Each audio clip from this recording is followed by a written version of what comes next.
Today is October 16th, 2024. Please stand for the Pledge of Allegiance. I pledge allegiance to the flag of the United States of America and to the republic for which it stands, one nation, under God, indivisible, with liberty and justice for all. Alrighty, now I am going to invite Nash Cox, who is with us, to give us a blessing tonight. How are you doing, Nash? I'm doing well. Good. Thank you. It's Thanks good to be here. Thank you for being here. Oh God, creator of all, bless this meeting today. May the elected representatives of the people of Franklin County consider with wisdom and insight the issues being brought before them. With your guidance, they will reach for the greatest common good, working for fairness and progress for all. It is a grave responsibility, but with divine inspiration and vision, each member can lift his or her thinking to a higher level, to embrace our desire for an effective, inclusive governing body. Lead us to steer the future of our beautiful, vibrant community with divine direction and grace. Amen. Amen. Thank you very much. Yeah, very nice. Alrighty, I'm going to ask, is there any public comments? Seeing none, we're going to go ahead and invite Shane to the podium.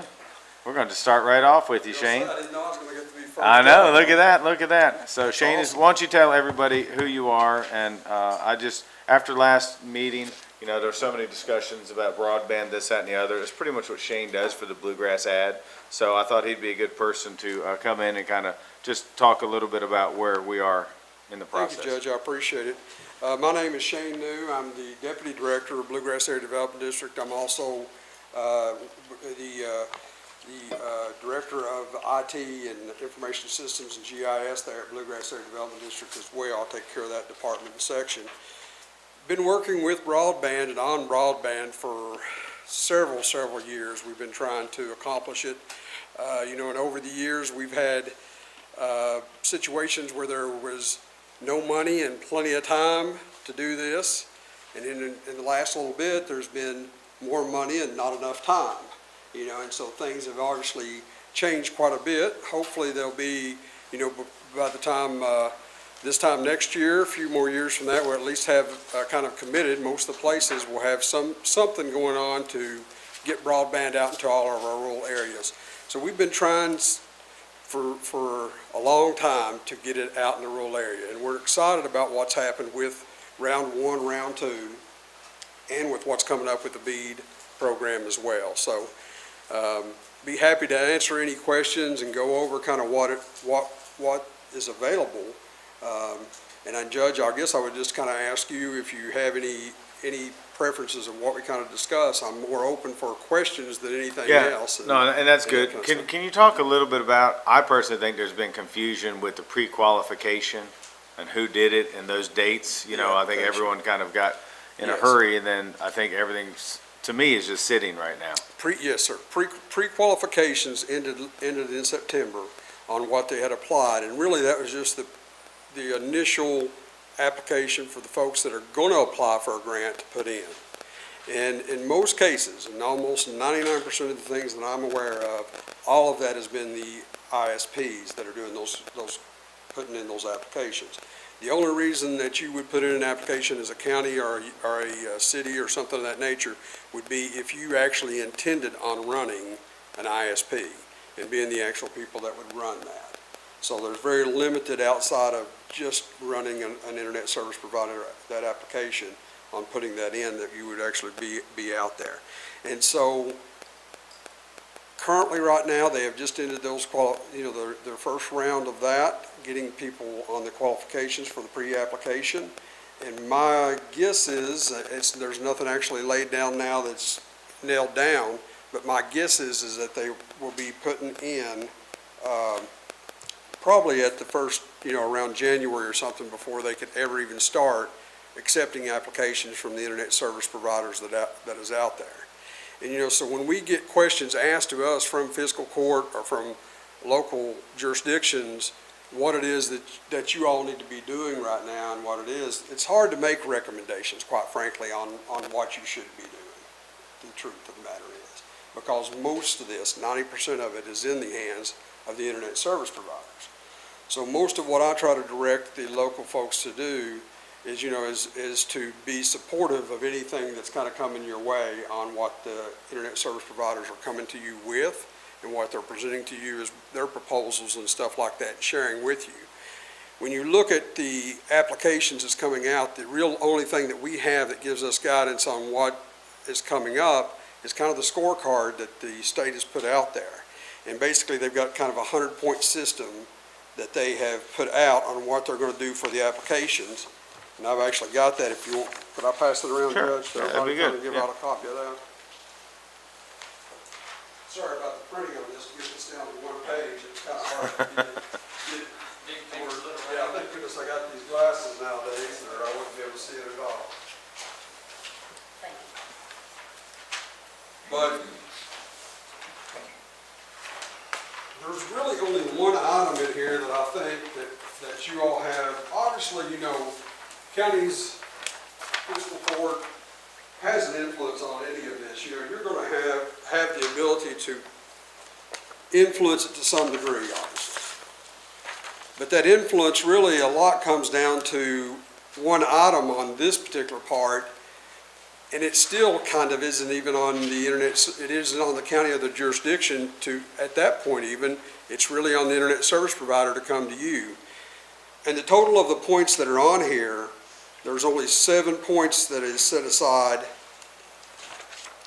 for the local counties. I'm sorry, that's 7 points set aside. That is basically for local coordination for the internet service provider. And basically that gives them those 7 points if they come to the local counties and have a coordinated effort between them and you all on what it is. So my guess is very, very, very soon you're going to start getting knocks at the door for folks that are going to say, hey, we're planning on putting in a grant for this, and we want to inform you of what that grant is, let you know if they do plan on you having to put skin in the game for that, and then to basically get a coordinated effort with you. What we've seen in some of the round 1, round 2 funding, the county can have a great amount of influence just in the coordinated effort between the different utilities that exist out there. In several counties, what we've seen, Judge, is the local judge will set up a weekly or monthly meeting, with all of the people that are involved, utility companies, and getting pole acquisitions, things of that nature, is probably the biggest hurdle that most of these folks face, is being able to get on those existing utilities that are out there. And that seems to be one of the areas where our local counties and the judge can use their influence to pull those folks together and help work out those arrangements so that they make a better effort to get that done as quickly as possible. And so that's one area that I would maybe, and maybe the groundwork could even be laid now for some of that, for the upcoming, projects that'll be out there. But outside of that, really, in all honesty, the biggest points that are on this is going to be how cheaply they can get to each individual broadband service location. So those serviceable locations that are out there counts for 35 points of the 100 points is based on what the internet service provider turns in for those. Now, that doesn't include local match. That's part of that is part of the local match. And everything that I'm seeing in what the points lay out, it really doesn't give additional bonus points for the local county having put money into it.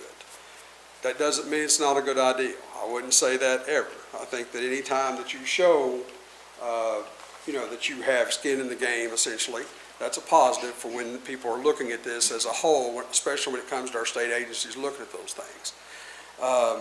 So I'm not saying not to do that, I'm just saying that there's no extra points in the system for that. And then since that's not the case, and I've been on many grant applications before where I've been a reviewer of those things, I will tell you that the points kind of dominate everything. You know, because when you're looking at these things, that's what dominates the scorecard. And so I would be encouraging of any internet service provider out there to make sure their applications are very good so that, you know, Franklin County gets their fair share of the money that's out there for that. And obviously, if supporting that is something you feel like will make that application stronger, then that's what I would recommend you do as well. And, there's even the possibility, you know, part of what they're doing in this is that they're looking at how strong the company is in making these decisions and how long they'll last.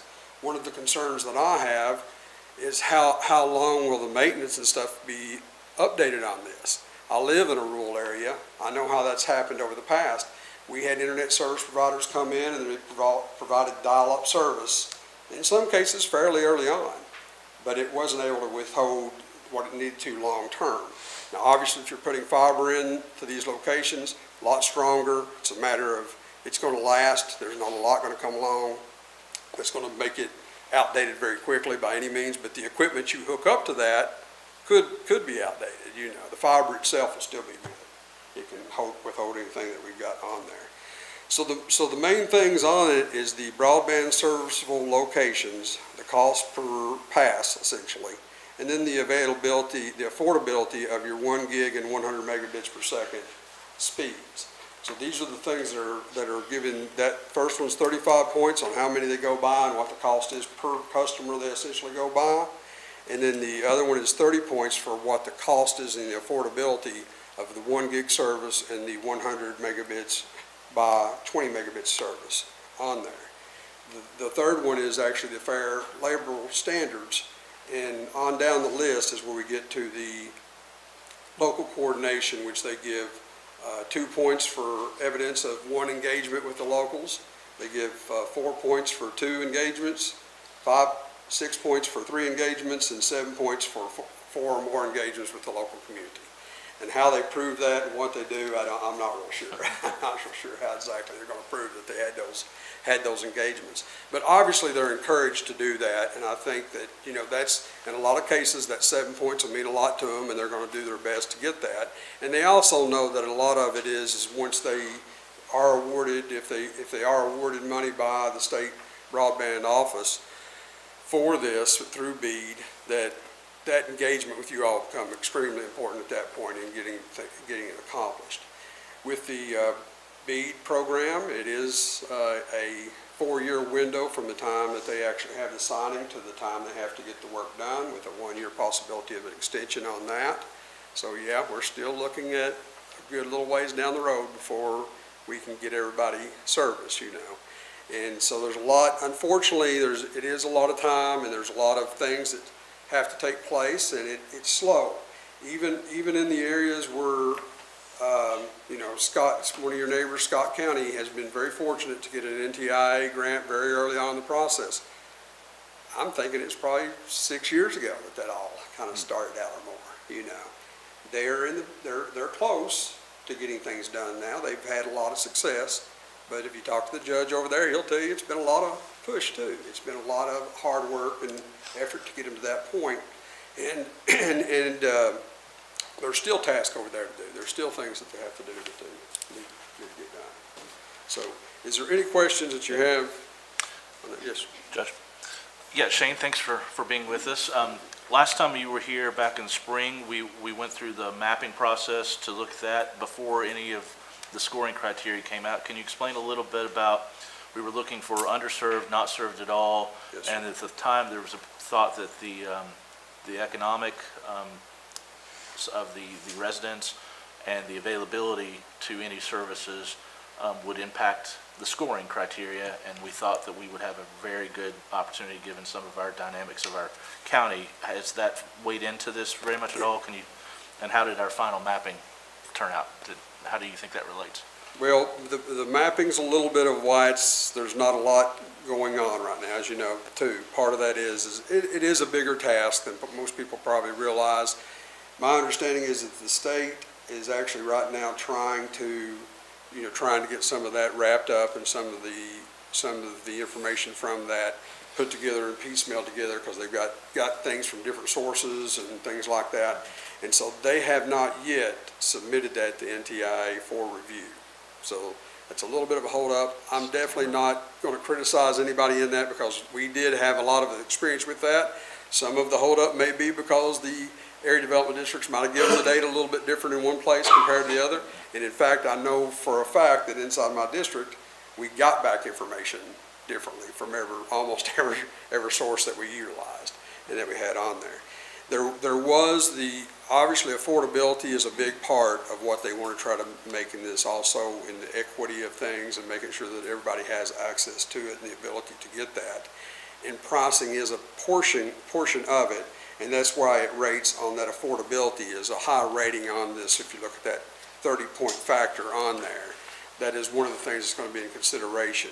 Now, it doesn't necessarily give more points for having areas that would meet those low to moderate incomes, like I was kind of hoping might be the case So none as of that well. census tract information It's is not going to apply. necessarily, there is when you get on down, I think there's some things that you can interpret a little bit more that way on the points. But in all honesty, the way they're approaching it is from that standability of affordability on the front end of it more than they are on the areas of low to moderate income. Part of the state plan, however, is to support applications and processes for their 5-year broadband plan to try to continue on those programs that would help subsidize some of those in low to moderate income areas out there. And so it's not necessarily part of the scoring criteria for the broadband application grant in a direct sense, but I think it will come into play some as well. Can I ask you too, there's a little point here, bullet point about local governments may support one or more multiple sub-grants. You know, we're that one of those unique counties like everyone along the river that we're divided into, and Squire Head and my district are where most of these underserved populations are, and I don't see the same utility running a line across the river or under it necessarily. So how can we navigate what I think is probably going to be the likely outcome, where we may have 3 service providers going after different areas, north, east, northwest, and then, maybe central with the plant board's already expanding. How would that be weighted, do you think? Well, equally as a unit, maybe as a whole county? That's a very good question, because it's one that they are attempting to look at this, and there may be situations where even this does not work, more in a block group kind of factor. Okay. So they're taking, if you're familiar with the census block groups, you all have several because your population is a little bit higher than most of our smaller rural counties. But those block groups are how they're kind of looking at that to divide those up. And it's one reason why that I hate to say that we're in a holding pattern a little bit here, but once we get the locations and the idea about who is going to be providing, or putting forth grants on this, it'll give you a better idea about where those areas might be. I don't know if you have anybody that has approached you up to this point that is going to do the entire county. And that would be the one thing that I would, be looking at as well. Obviously, is everybody going to get served? And you do have different geographies here that might make it easier to come in from out of a northern county down into some of the other areas, or different areas like that may be already serving in those areas, that might make a factor in some of those block groups on how many you're possibly going to get. It's very clear that they can potentially offer more than just one ISP inside of a single county. In a lot of our rural counties, you don't see that as often, because in all honesty, they're lucky if they get one internet service provider. In your all's case here, I could definitely see there being some competition that might help you end up getting into different areas, and might even provide a better service to some of those areas.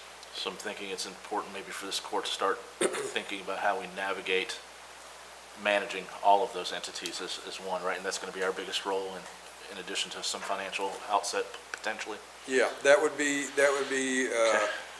If I was making recommendations for you, that would be my thing, is to try to get a feel for who is going to be potentially part of the players in the game, and do that. I don't want to say delay, because I know that everybody wants to. I am a rural customer for broadband. I had to go and pay for Starlink because that was the only choice I had. And I'm fortunate enough to be able to afford Starlink. Not real well, but I can afford it. And I know that that's not the case for a lot of people. And so, you know, we know that everybody is in a rush to try to get this, and I fully understand that, personally understand that. And, but at the same time, you're in a situation where this possibly is the last chance we're going to get, the last amount of funding, in my opinion, especially of this nature. We fought for years to try to get anywhere close to this kind of funding, to just get a few counties down here and there. We were lucky to get Scott County before a lot of this came up.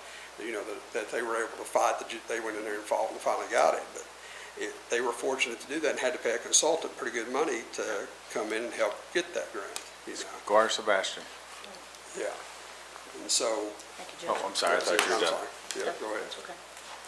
Mr. Newton, thank you very much for being here. I'm going to address my question to the judge.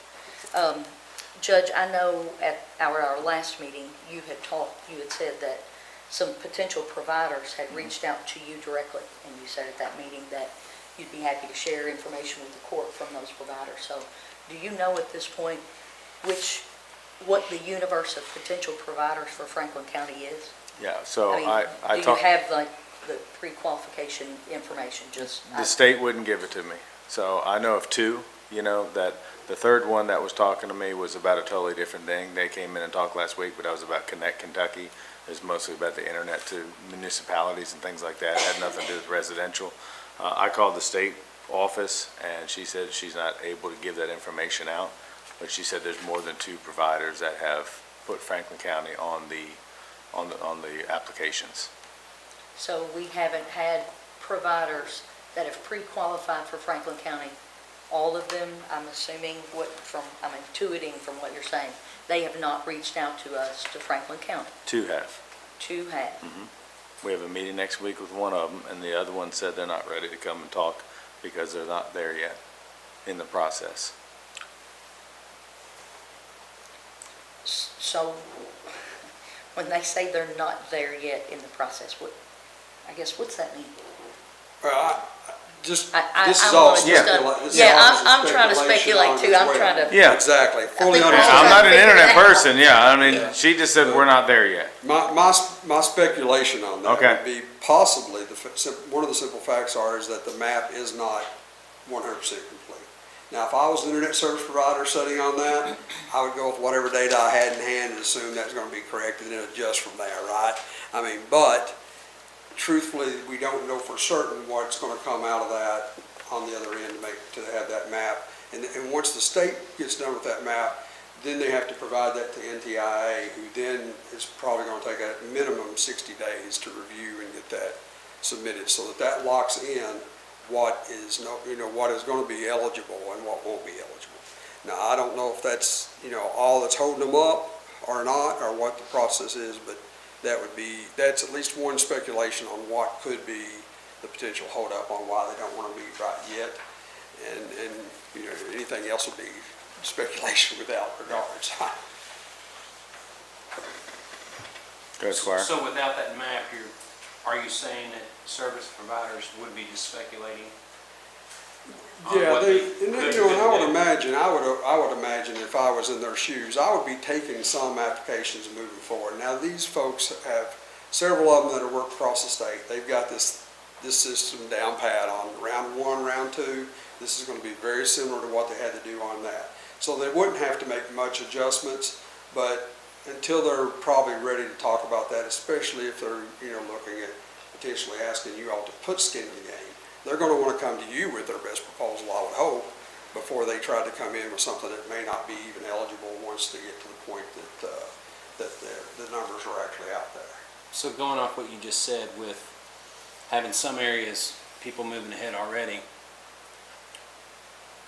I hope you can understand at our end, we have areas that seem to be low-hanging fruit and easier and more affordable for a company to run.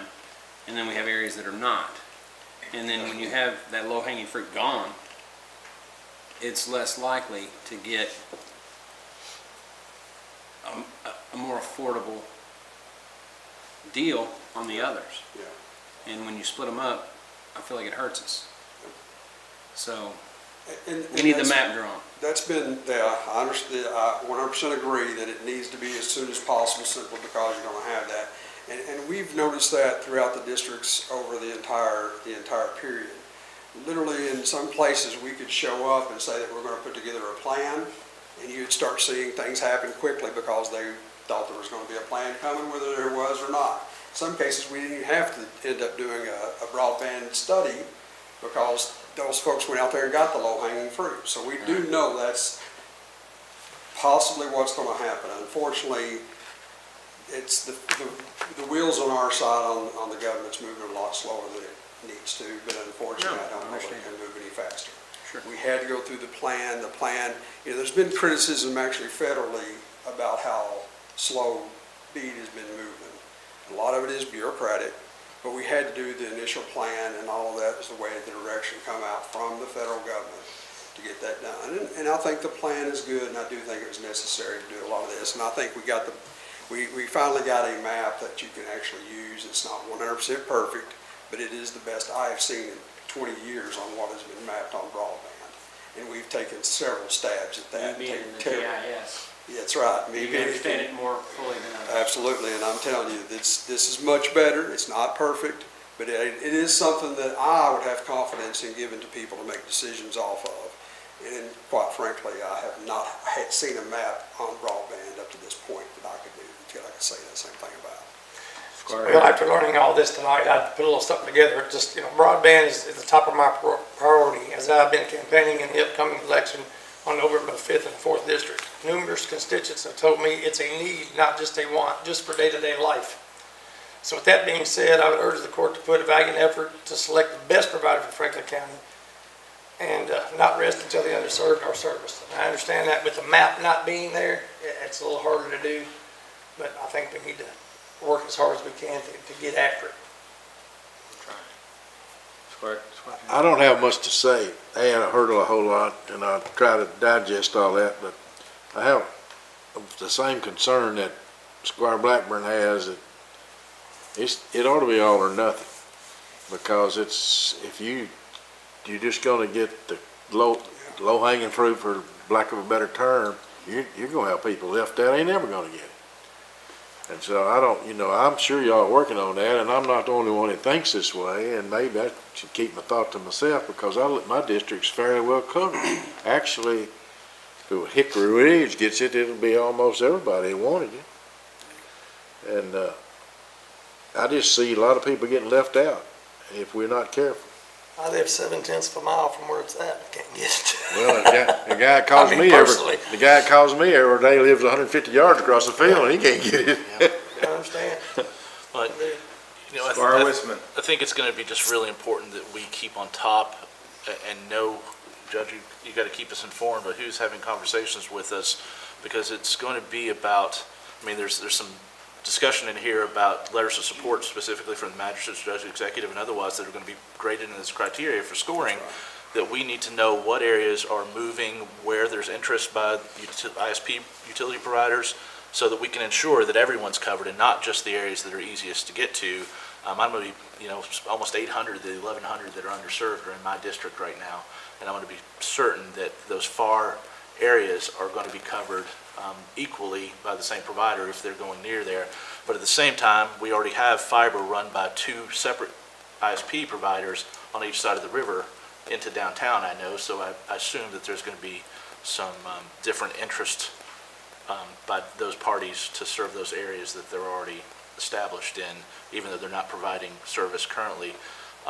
Judge, can you say to us, I don't think anything is embargoed. The plant board has expressed interest to us and has asked us for some financial assistance and support going forward. I think we're going to have a presentation. I'm assuming the other's AT&T that's reached out and expressed support. Can you say any others that? No others. Okay. Nope. So like I said, when I called the state office, she isn't releasing that information, and I asked, is it more than 2? She just said yes and left it at that. So literally that's all I know.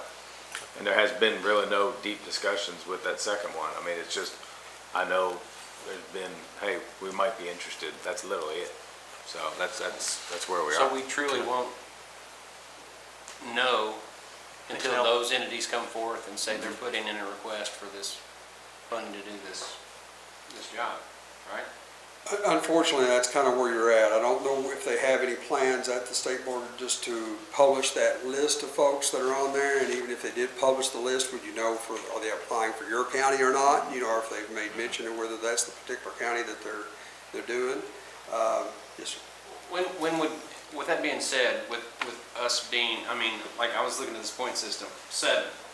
That's what we have in the stake of 100. I understand, So, yeah. with those folks being the ones that set forth and say they want to move forward with those monies, they have to come to us.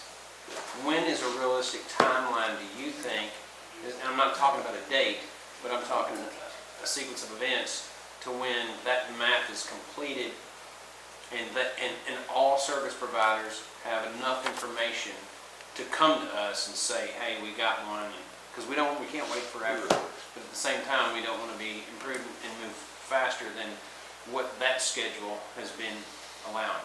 Yeah, I don't know that I can give you, of course, any kind of deadline on that. And I will say, I do not work with the Office of Broadband at the state level. I contact those folks, they're super to work with. They've been very open to me on any questions that I've had over time. And, you know, frankly, if you want to call them, and I think you're open to doing that, they're open to talk to you as well. My assumption is that come January, we'll have a better idea about who is going to apply in which county.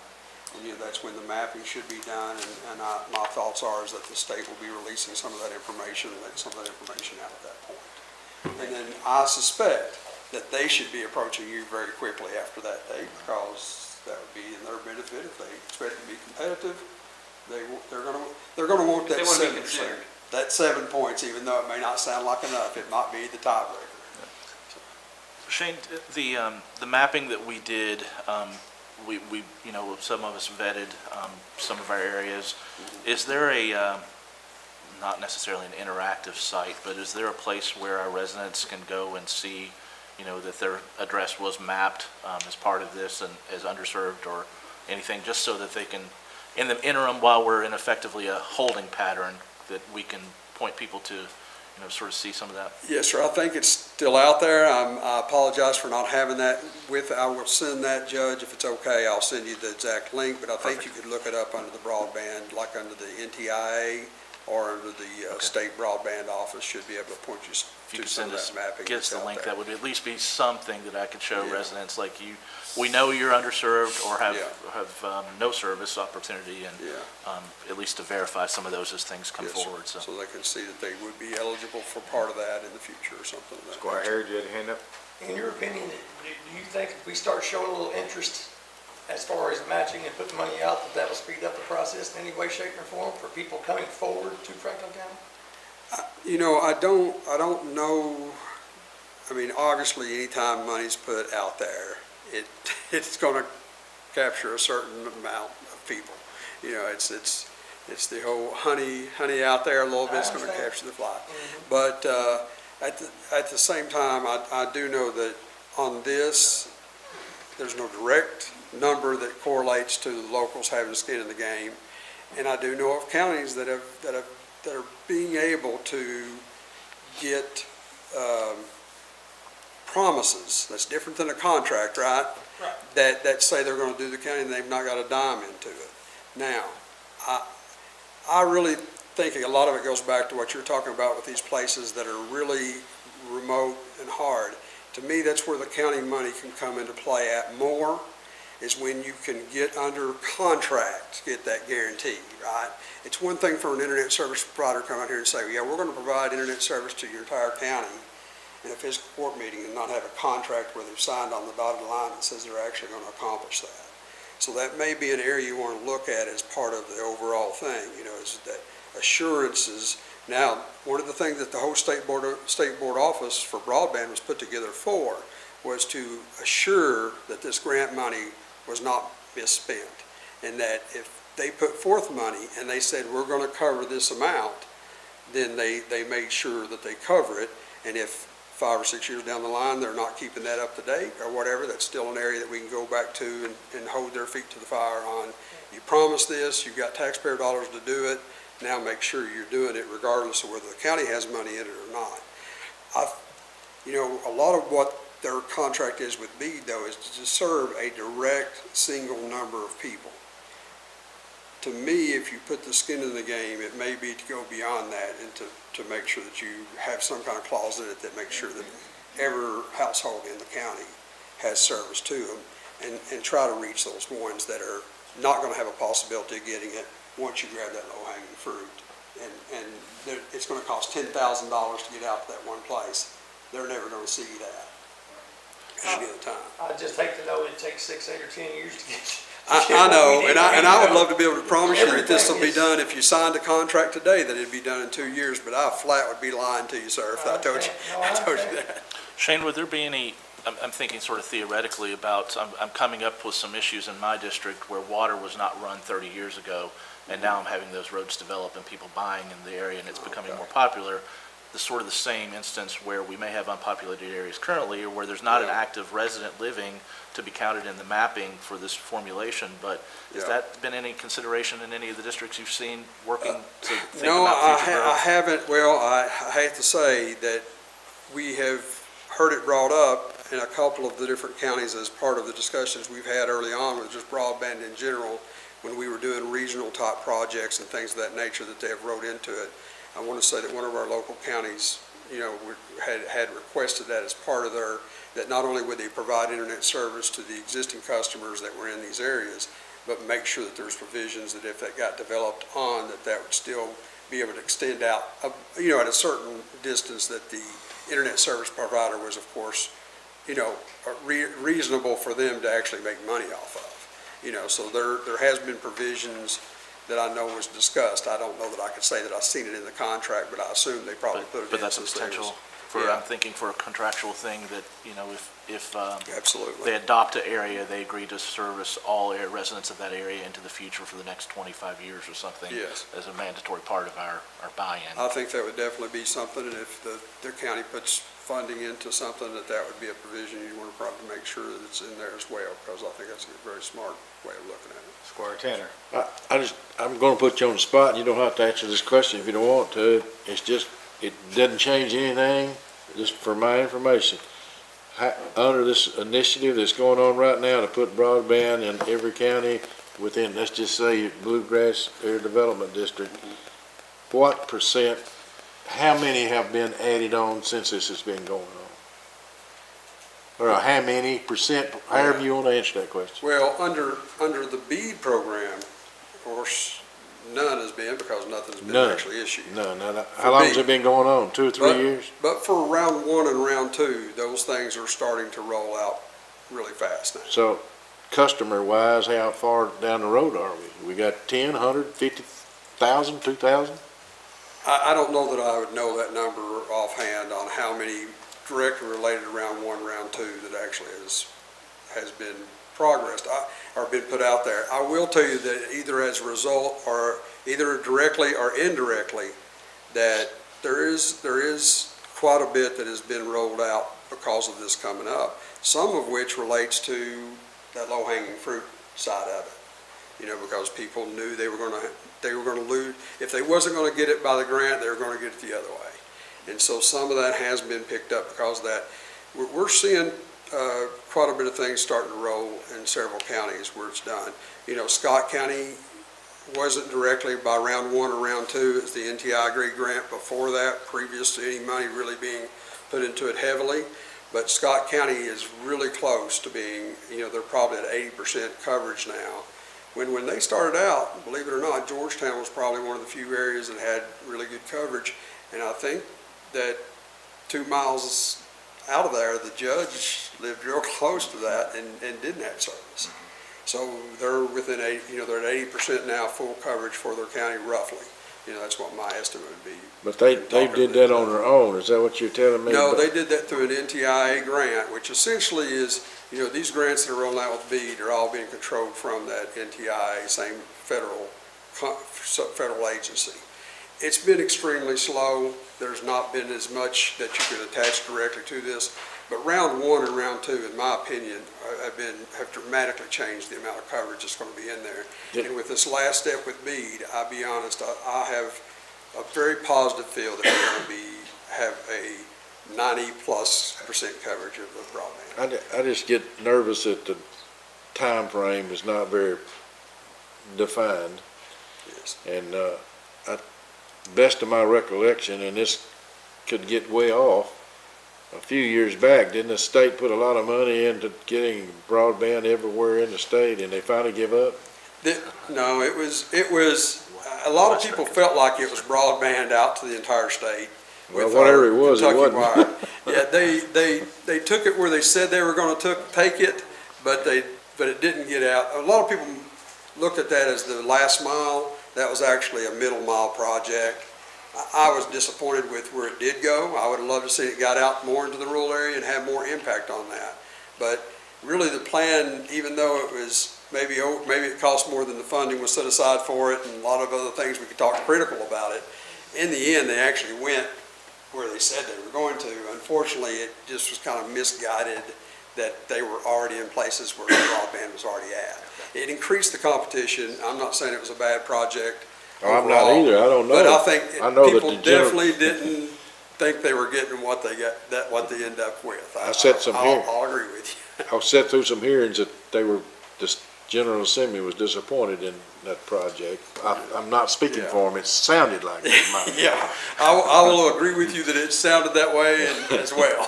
Squire Westman, do you have another? Yeah, well, Shane, a couple stats for us. You know, the last court committed $3 million to internet connectivity, and this court has not rescinded that yet. So just if the newspaper's potentially covering this, you know, we have some skin in the game ready to go effectively to make sure everyone gets covered.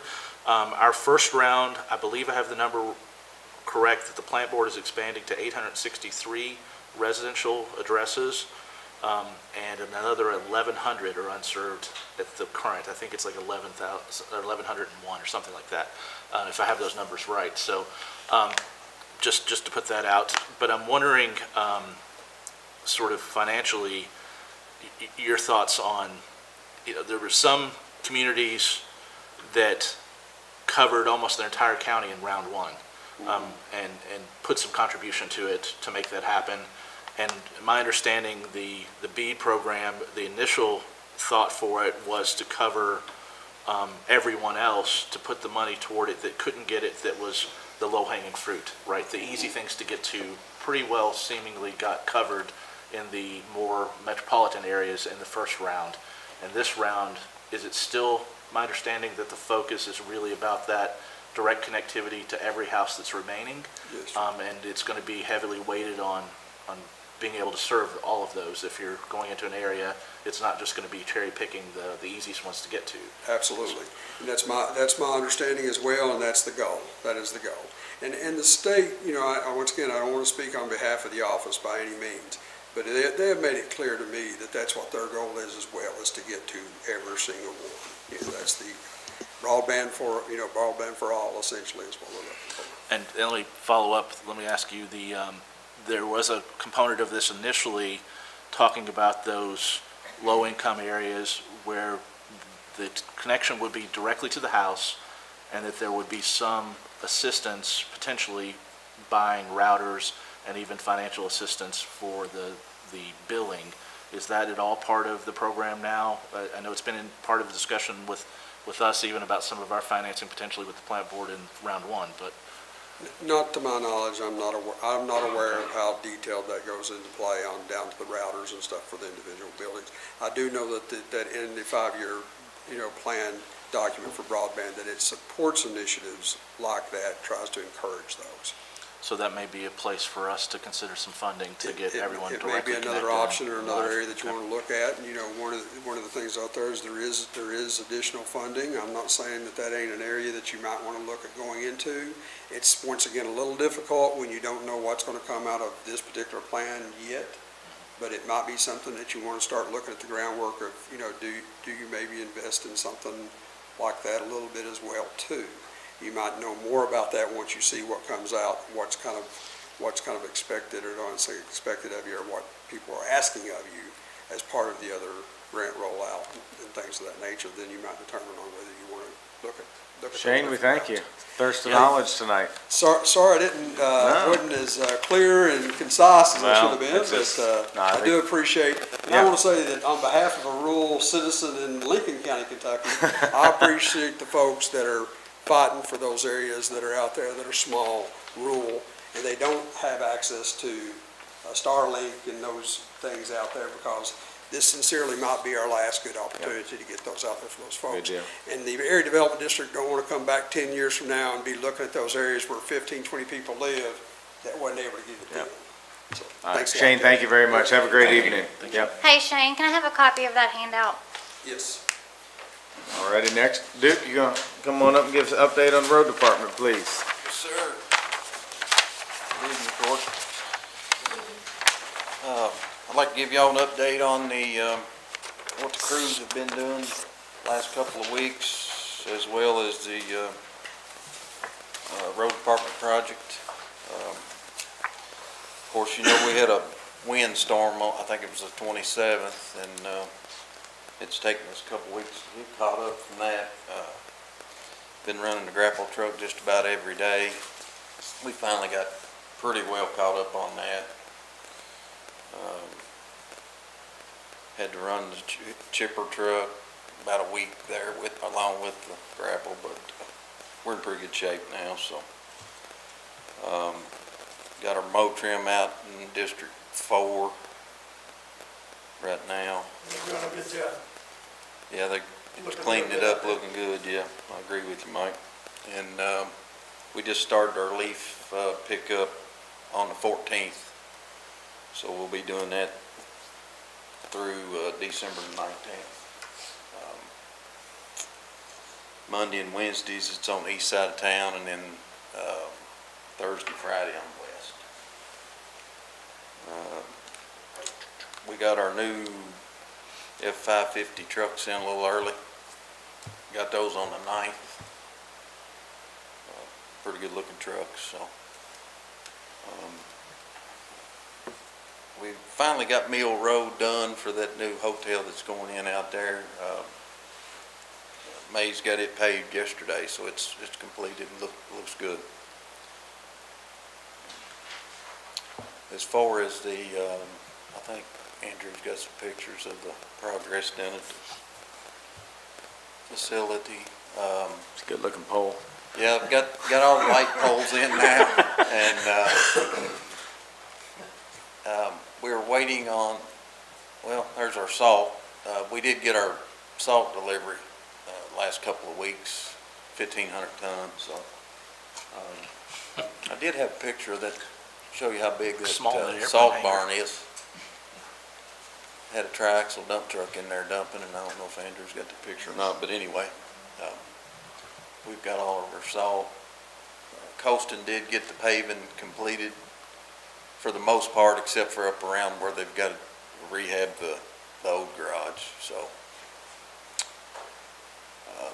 We're waiting on the stairs to come in. They're supposed to be, they updated it on that today. It's supposed to be in the week of the 28th to install those. And then the floor, the week of the 4th. So November 4th, they'll be doing the epoxy on the floor. We're waiting on an electric panel right now. It's been ordered for about 8 months. It's kind of holding us up, so hopefully that'll be coming in. It's supposed to have been shipped for last Friday, but I'm not sure it was. It's coming together. Just a little slow right now. They're laying tile, I think, in the bathrooms. Won't be as long as it has been. All right, Squire Harrod.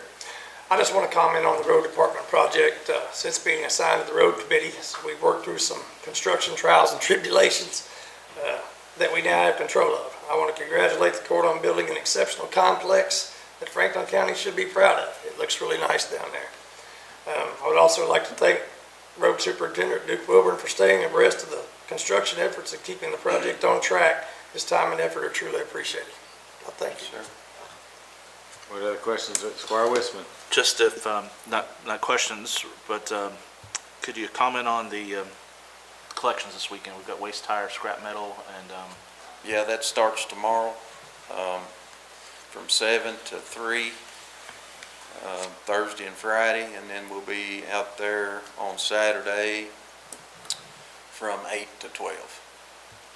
And that's That's out at the State Garage on 127. that's for tires. For tires, that's correct. And then scrap metal and The hazardous scrap waste metal are that'll be at the Lakeview. park, and the hazardous waste will be at the park, Lakeview.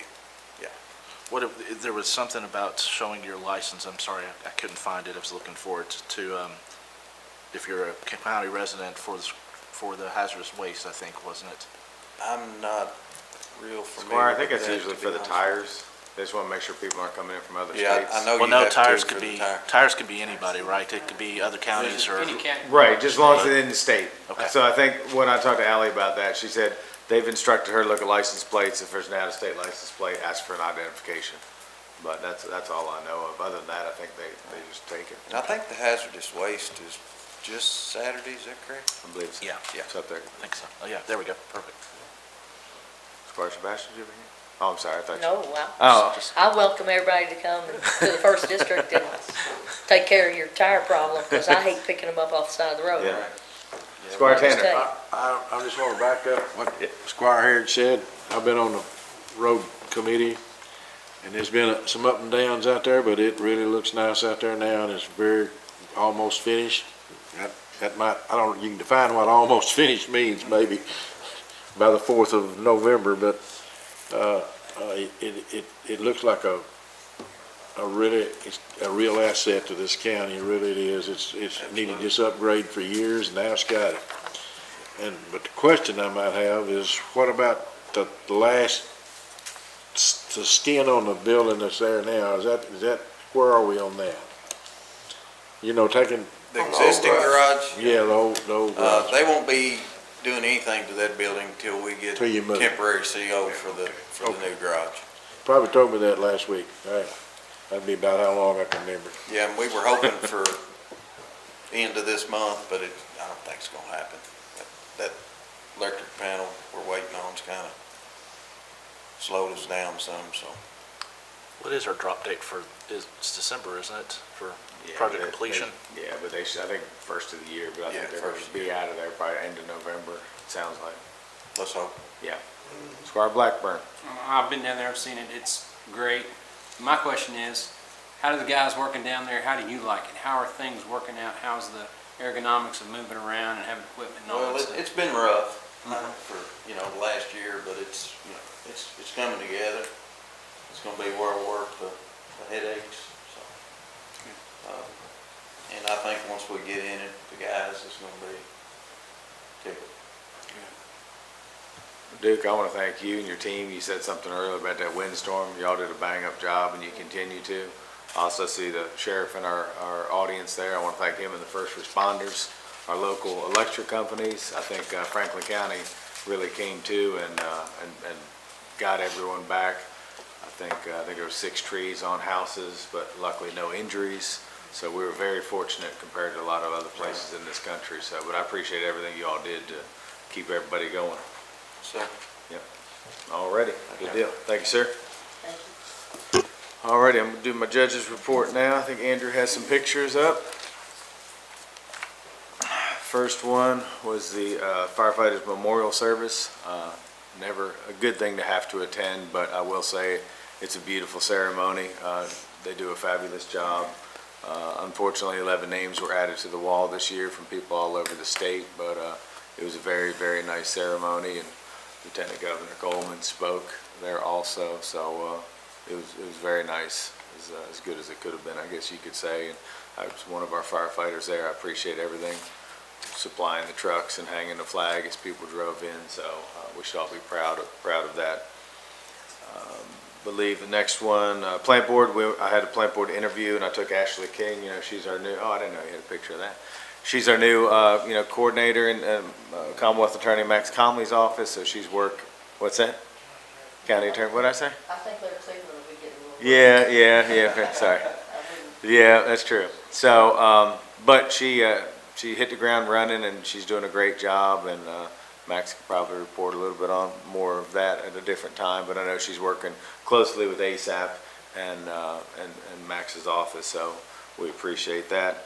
appreciate you all adding that position to our county government. Next, I had a Farm Bureau dinner. That was a nice dinner at the Extension office, and they talked about how they can be more involved in the community and different things like that and what they stand for. So that was a nice occasion.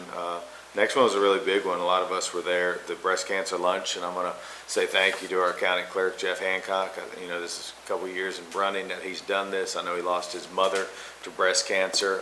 There's 2 individuals there in the middle that we sponsored this year, and if I'm not mistaken, I think he raised about $20,000 for $10,000 apiece for those ladies. So I know all of the staff next door volunteered their time, and everybody cooked and provided a wonderful lunch there at the Carter House there at Lakeview Park. So very, very nice annual event now. So I appreciate Jeff for that.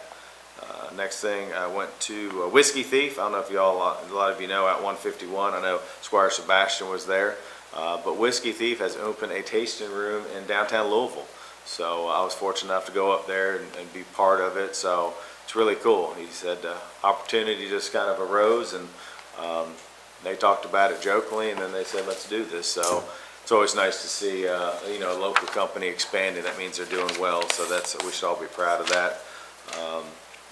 We had road committee meeting. We went over a lot of things down at the road department. Duke's talked to us about. We have another company that went up to Louisville too, Locals Food Hub. I think most of y'all know Birch and Michelle.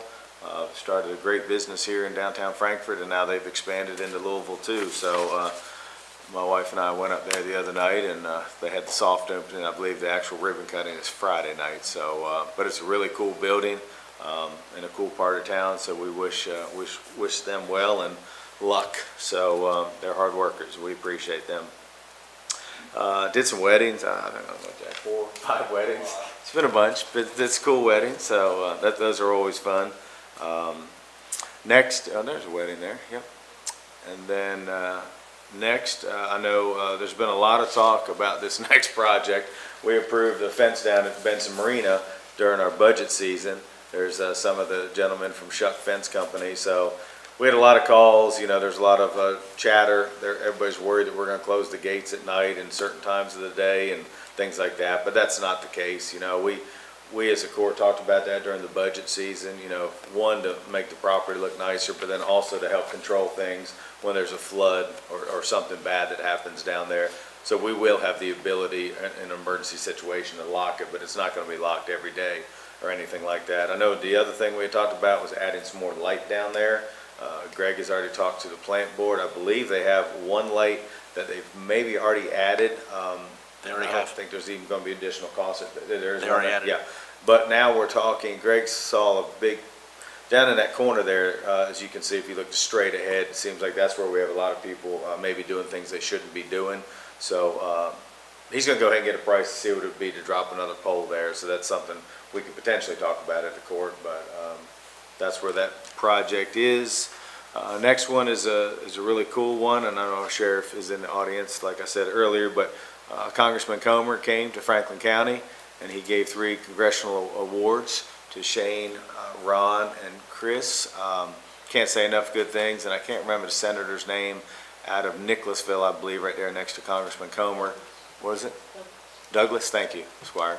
So a lot of good things were talked about that day, and we should be very proud. Again, Shane won a national award, and then Ron and Chris there won Sheriff of the Year and Deputy Sheriff of the Year. It's the first time in history that a county has won the top 2 awards. So, Sheriff, we're very proud of you guys, and I know we've told you that before, but that's an exceptional thing. I mean, every time it comes up, I just think about how good of a job you guys are doing here in Franklin County, so we thank you. Next and last, I'm going to throw this one up, and I'm probably going to turn it over to Squire Sebastian, even though I didn't tell you we were going to throw this up. But this is a big deal. I think most of us go every year. It's a huge thing for our community, and I know Squire Sebastian is on the committee that puts this on. So would you like to talk a little bit about it? Sure. Thank you, Judge. So on October 30th at the Thornhill Education Center, Thornhill Education Center is partnering with the Wanda Joyce Robinson Foundation to bring us the 4th annual Friendsgiving. So it's an opportunity for individuals to get together. Local businesses provide, and restaurants provide the food, and the food and the event is free to everyone in Franklin County. They do accept sponsorships for the event, starting at $100. They do, at the door, will accept, a donation if you want to come in and eat. They will also accept non-perishable food, and that will be given to the Capital City Activity Center, Meals on Wheels, to stock their food pantry. And one of the special events this year is to recognize someone whose shoulders this community stands on, former Representative Gippy Graham, former Mayor of Frankfort, former educator, former coach. Former a lot of things, yeah. Former so many things. And it is a wonderful opportunity for an alumnus of Thornhill who started community education when he was at the Kentucky Department of Education to come back home and be recognized here for all that he's done and given. So it's a really great thing. So can't thank enough about what Thornhill has done so far. Wanda Joyce Robinson, certainly in getting all this started. The Frankfort Chamber was at the table the first 3 years. And so it's just a wonderful community activity, an event that is free to and open to everyone. So please come out between 11 and 1. Everyone is welcome. All righty. Thank you, Squire. Thanks, And with Judge. that, that's my judge's report. So we're going to go ahead and jump down. Any questions on the minutes from September 25 meeting? Judge, could I make just a comment on the Benson Marina? I'm excited that we're moving forward with that. That was a security concern as much as anything about when that area floods. Yep. That we had potential for people to get in there and be caught in flood water. So I think that's going to take care of that. So happy to do that. And I've been constantly called by neighbors addressing concerns of activities in that area that are less than desirable, fires and other things that have been set, so hopefully we'll be able to manage that better. But I have been in touch with, or reached out to Fish and Wildlife, that I hope we can post a sign about permissible activities and what is supposed to happen there, because that is a partnership with Fish and Wildlife that created that access point for us in the first place. So it's just about managing a county asset better for the benefit of everybody, so. Perfect. All righty. Thank you, Squire. No questions on the minutes. We're going to jump down to Sheriff Squire. How you doing tonight? Great, good evening. We're just surplusing this Camaro that's actually used for our traffic car. We've had it since September last year. It's been ran hard, broke down a lot. We're actually putting an engine in it right now under the warranty. Really? So as soon as it gets done, I've already worked out a deal where we're gonna get a Durango for it. So Okay. I like to buy cheap and sell high, and we drove that car a year and it's time for it to go. Amen. All righty. Any questions from the sheriff on this? We 19. appreciate the way you manage your fleet. Thank you. Yep. All righty, next, I believe we have some auditor's report. I don't believe I see David Harrod in the audience, so I believe there's no findings on both of these reports. What? David didn't do it? Who No. did these? I thought. Rick Waddle, CPA. Oh, I apologize. Yeah. So I don't know, Go ahead, Squire. I apologize, Judge. You're fine, thank you. Thank you. Thank you for calling on.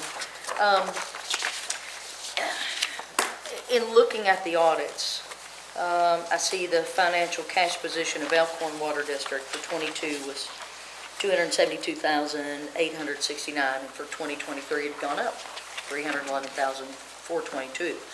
But for Peaks Mill, cash equivalents seem to be going in the opposite direction. A little over 700,000 in 2022, now barely at 500,000.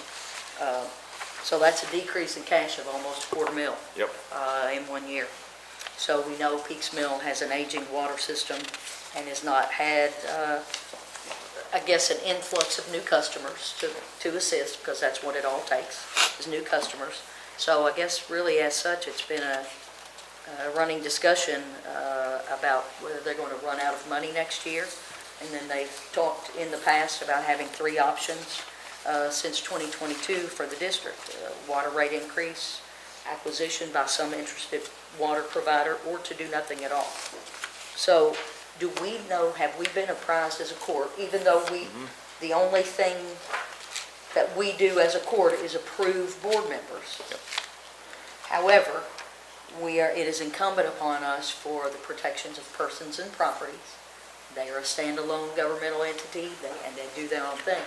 But have we been apprised as a court what Peaks Mill's position is and how they plan to move forward? Do we know? Because I know I Square. haven't, I've been to several I've been meetings to with some Not as a meetings. court, we've been to meetings, but yeah, I But think that's they- been it. to some Yeah. meetings and I went haven't. to the town hall meeting and Kentucky American Water showed up.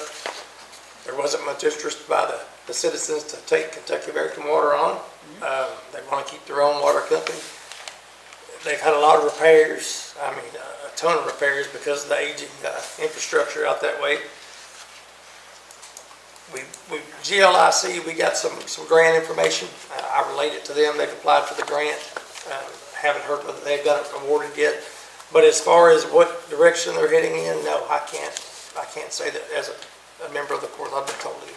Well, in order to finish where I was going Yeah. with this, this court provided $100,000 to each of the local rural water districts, okay, serving Franklin County. So the court does have some interest in ensuring that customers are being served with clean drinking water.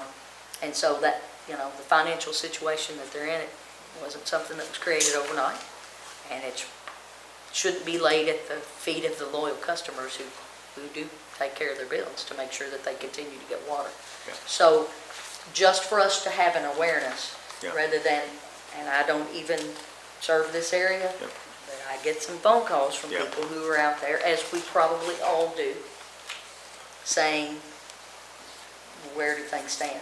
I know Because that- they're concerned. Yeah, they've hired a consultant, they have been good about having, open houses Mr. and town Heisman, halls. And yes. Yeah, Mr. Heisman, thank you. Yeah. I do know the biggest problem out there is, years ago when a lot of those lines went in, they required them to be 6 inch because of fire suppression, so a lot of the water sits in the pipe.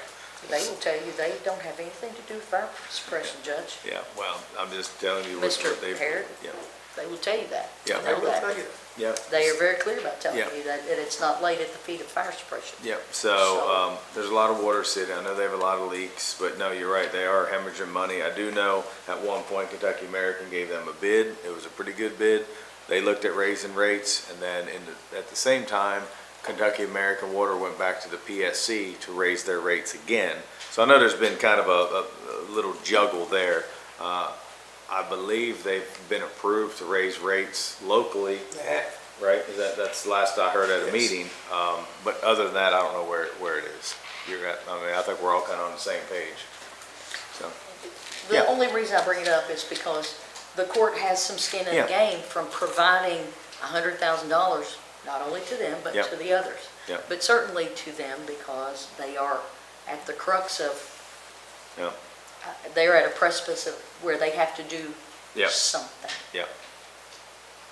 So I'm just concerned about Do that. you want for me to ask folks him who to come live give out us an there. update of the court? It would be really Okay. nice, Judge. We can do it. Again, No. it's not my area, and I'm not I'm trying to totally step fine on, with that. I'm fine with that. but I'm, No, I think that's good. Perfect. Yep, thank you. thank you. Judge, could I, while it's related, since this was brought up, there was a report to us that there was some difficulty getting in touch with North Shelby Water for the $100,000 award that was given to them. Just want to report back to the court that was provided. Our grant administrator got in touch with them, and the project that was defined within the scope of that is going to bid. It's being drafted now and should be out to bid right away, and that is replacing a water filling station at the fire department in Bald Knob that a lot of folks use for agricultural purposes and residential out there, so that should be replaced by spring. And then expanding water service to, I think it's 5 residential houses at Benson that are not served at all right now, so happy that that's moving forward. So that $100,000 to North Benson is going to good use. North Shelby. Sorry, North Shelby, sorry, yeah. All good, thank you. I just kind of want to follow up just very briefly on what Squire Sebastian said, which is true. They're independent agencies which the fiscal court has absolutely no control over how they operate their business. Now, we can ask them to come in here, but I don't know for sure we can even actually tell them to come in here. No. He just said he was going to ask. That's all he said. Okay. He was going to ask. I'm gonna ask the gentleman that they've hired to be a I'm sure they'll consultant come, for but I them. mean, I just Yeah, want so, to make yep. sure everybody. No, you're absolutely right. It's that fine line, they are an arm of the government, but they're not our government, so. Alrighty. All right, next one is about the zone change out there on Twilight Trail. Let me This is in Squire Sebastian's, oh, Tina's got it. Go ahead, Good Tina. evening.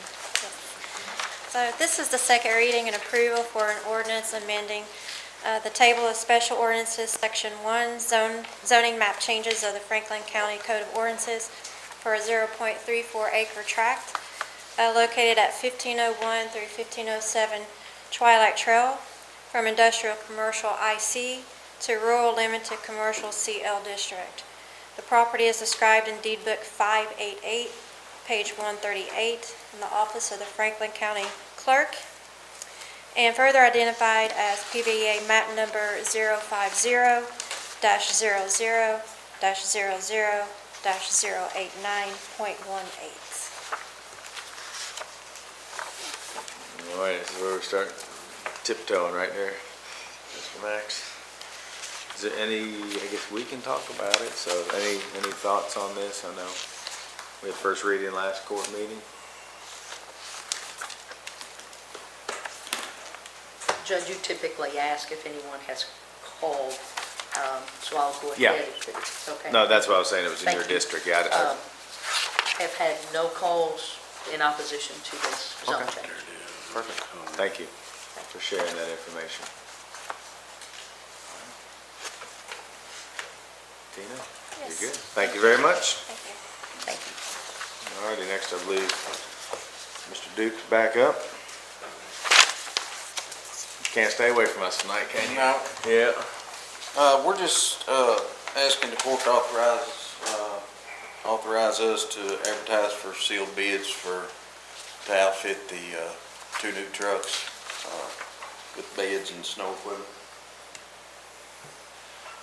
Squire Wiseman. Could you define a little bit better for me just what the scope of that equipment is for, I just want to make myself some notes on. It'd be dump beds for the trucks, snow plows, tailgate spreaders, and whatever equipment has to be installed with operation of all that. Especially lighting, I'm sorry? lighting, Yes, sir. anything else? Squire Sebastian. No, thank you, Judge. Just wanted to ask the road supervisor, any ballpark kind of on the cost for that? I know it indicates in our packet that LGEA funding is going to be available to cover that, which is great. I just didn't know if we had a ballpark per. We got a guesstimate, Okay. back last year of, I believe it was 45,000 a truck. Per truck, okay. And I don't know if any of that's, increased, Absolutely. But we had that in the budget, right? Yes, sir. It was in the LGE line item. Yeah. I just could not Yeah. remember, because it was discussed. I think it was in there as one lump sum. I remember seeing 90 grand. I think you're I right. could not remember the amount. Yeah, I'm gonna nod from our treasurer in the audience. Yes, 90 was the number. 90 was the number? 90 was the number. Okay, Squire great, thank Tanner. you. All right, I have a question for Duke. Just for my information mostly, what's the tonnage capacity of a 550? I don't have the answer to that. It's a little over a ton. Ton and a half truck. Yeah, ton and a half. Is it a ton and a half Yeah. or 2 tons? Ton and a 4,000 half. Ton and a pounds? half. Yeah, it should be around a ton and a half. 650 goes to a 2-ton. Yeah. Yeah. But it was encouraging that we got them early. You know, I know the It was. fire department, Chief was happy to hear that too, because I know he had some on order. He said, maybe I'll get mine early too. That's a great thing. Hell, Duke called me, I thought it was Christmas. He said, you're not gonna believe it. Alrighty, we good on that? Let's roll to the next No, one. Judge, Oh. do we, part of the outfitting, I was wondering about, do we ever keep specialty studded tires or chain systems or something? Or is No, that something sir, we need to consider as part of that too? We don't anymore. I mean, we used to, I think, years ago, we had chains for most of the trucks. It's predicted to be a cold and wet winter, so I'm expecting ice, right? So I'm thinking we should get ready. Yeah, but they do their job so well, they don't need chains now. Go ahead, Duke, just give yourself a little boost there. I don't want to jinx myself. It's been I a wanna- long time since I've seen I want to allocate what we need. has. Well, the same fire department runs them every winter, so there's, Yeah. I mean, Yeah. but On demand. different chains. situations. Yeah. All right. You're creating All right, Duke, this is the next one. This is a good one. This means we're getting near the end of a project is what I mean. Yeah, we're just asking for the court to set aside to approve some money, some funds for various equipment and tools. And I think you have a list maybe in front of you of the things we're asking for. Just to make this facility operational to do what Franklin County's want. Squire Sebastian. Thank you, Judge. This is probably just for the treasurer to make sure that that almost $250,000, that's in the encumbrance, right, in 97? In Fund 97? Yes. It's in there. I just want to make sure the court understands that it's already encumbered. Yeah. Yes, it's already encumbered and part of Fund 97. All right, thank you. Squire Harrod. And I just wanted to comment, it was lower than this, but after we talked about things, you know, you forget things come up. And if the money's not spent, it goes right back into the fund, so it's not like we're gonna spend $225 just to spend it. Squire Wisman. Judge, I'm just wondering if we can elaborate a little bit on the process for acquisition of these things. You know, some of these windows, I don't know exactly what that is. Those are we- for the old garage. Okay. And it's not it wasn't in the contract to have new windows installed. And those windows that's in it were, I bet they're in the when they built the building, Yeah. single pane. Yeah, they're old. And we can do it cheaper than Yes, having it we'll done, that's purchase why the we're. windows and install them ourselves. If that. Yeah. I'm just wondering maybe a little bit about process for acquisition here. That's kind of a large open check. What is the intent to have a bid process on some of these things? We've sort of nickeled and dimed a generator to death at the last meeting for the fire department, and I don't have any specs to kind of know our acquisition process for Well, how I've this is gotten gonna work. bids on several of these Already? things. Okay. Yes, sir. So it's, I think what Duke knows he needs to bid, he's gonna bid, and then what his guys know they need for the shop. I mean, only they're gonna know what they need in their shop, so I think this is pretty standard when you get to this part of a project. The committee, Harriet, myself and you and the others, and Duke, went over all these at our meeting the other day, and some of them are very, kind of broad and on this, not very explained, but for example, the generator runs the whole internet service for this whole county. It goes through the basement of the building there, and that generator is gonna be hooked up to natural gas and self-starting and much Correct. needed to keep, and it's probably one of the most expensive things on there. But it also has to work, because it runs all the internets. If the power goes out, they all Yeah, go right through now there. we're using portable generator. Power goes out, someone has to come in and runs, So this would be portable much generator. better to keep everybody live going and it's not Absolutely. just the road department. Then No, it runs the jail and they come, all those things are pretty important on there. We went through it, and those concrete blocks are not exactly what you think either. They're for separation of materials out there on the, Bins. They're like the 2x4 block, the big ones, yeah. when we you first just look at came that. up with, Well, but if you remember, there were some things during the construction, during the design process, like the bins, that you said, our guys can do that. Right. And I think the windows in that original shop was kind of just, we The can do that. The forklift, I think we're looking for a used one. yes, sir. We're Used not talking about a propane new forklift. forklift here. That money wouldn't touch a new one. Yep. So we're trying to, and that, we're wondering about getting that to the specs, purchase specs in our administrative code. We may have to suspend the rules or something to get that done. And then, is any other things on there? We went over every one of them including the shelving, which is Right. commercial stuff. Yeah, commercial style shelving for parks. I could say something about the ice machine. You can't mix a good drink without ice. It's up on that second mezzanine. Yeah. But Squire Wisman. that's good information. What page I have here, and I'm trying just to do my diligence as an elected official. Appliances could mean one refrigerator or a whole kitchen, and a forklift has no explanation, and a generator could be a a small inverter, 1,500 watt, or enough to power apparently our entire internet service for the county. So I just want to, my comment is just to make sure that we are conducting appropriate bidding processes to allow. Yes, sir, absolutely. You know, to vet those thoroughly so that everyone can see them, including us. So I trust Yep. Duke to manage what he needs. Yep. But Thank you. thanks. Duke, thank you, buddy. Have a good night. Alrighty, next, I believe Ashley, our HR, is here. Good evening. Good evening. How are you doing tonight? I'm good, I'm good. So I kind of bundled abstracts together, so we've got 1 of 3, 2 of 3, 3 of 3, you probably saw that in your packet. We'll also have a presentation for you from Jamie Bennett with BIM Group, but I'm gonna kind of give you kind of the 10,000-foot view, and then he'll go into the details with you. So just, we'll go right out of the gate. We are having an increase this year as anticipated. Our very, very, very good treasurer budgeted us at 20% increase in premiums, and we came in at 9.9. So that's actually really, really good. We're really pleased with that. Doing a couple different things. One of the things that I wanted to do that has a lot of success out there in the market with various employers, including small employers, is a high deductible health plan.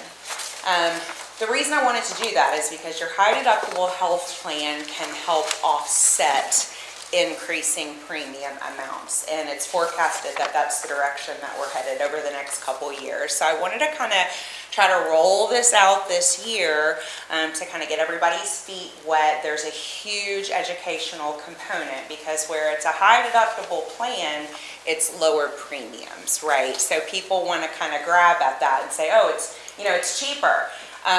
But they have to understand it's really about consumerism. It's pushing health care on the consumer. So it's going to Kroger, and instead of buying the Captain Crunch, General Mills, name brand cereal, you might choose to buy the Kroger brand. And it's really about pushing employees and people who are seeking insurance benefits to really kind of shop around and find that lower cost health care, just like we do with everything else in the world. So you're paying that lower premium up front, but then you have that high deductible plan if you have medical needs. So one of the benefits of that I really like is it helps to accommodate different healthcare needs, right? So some of us consume a lot of healthcare up front, and that's where that PPO plan, which is what we've always had, comes in handy. And some of us may not use it as much, so we may want to pay that lower premium and set money aside. So I'm going to stop there because I know it's a lot to digest. Jamie's the expert on all of that, and he can get into the details with you for that. So as part of the renewal, just in summary, we're looking at that 9.9% rate increase. We're looking at adding that high deductible plan, okay? Part of that high deductible plan is a health savings account. And what that is it helps the employee kind of get started with a little bucket of money, okay? So if they do have an immediate medical expense, they've got some money set aside to help cover that expense. The other component, this is not a change.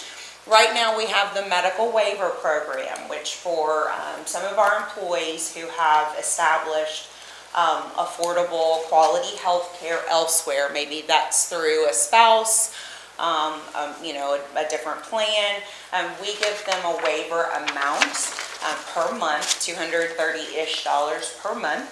And they can use that for qualified medical expenses. So that amount is not changing, and I do want to direct your attention in the abstract. It says that it's increasing, so I want to clarify with you, it's not. It's the same flat amount that we've been doing since 2011. Actually, I researched and found out today. So I'm gonna stop there because I know I just threw a lot at you. Questions for me, or yes?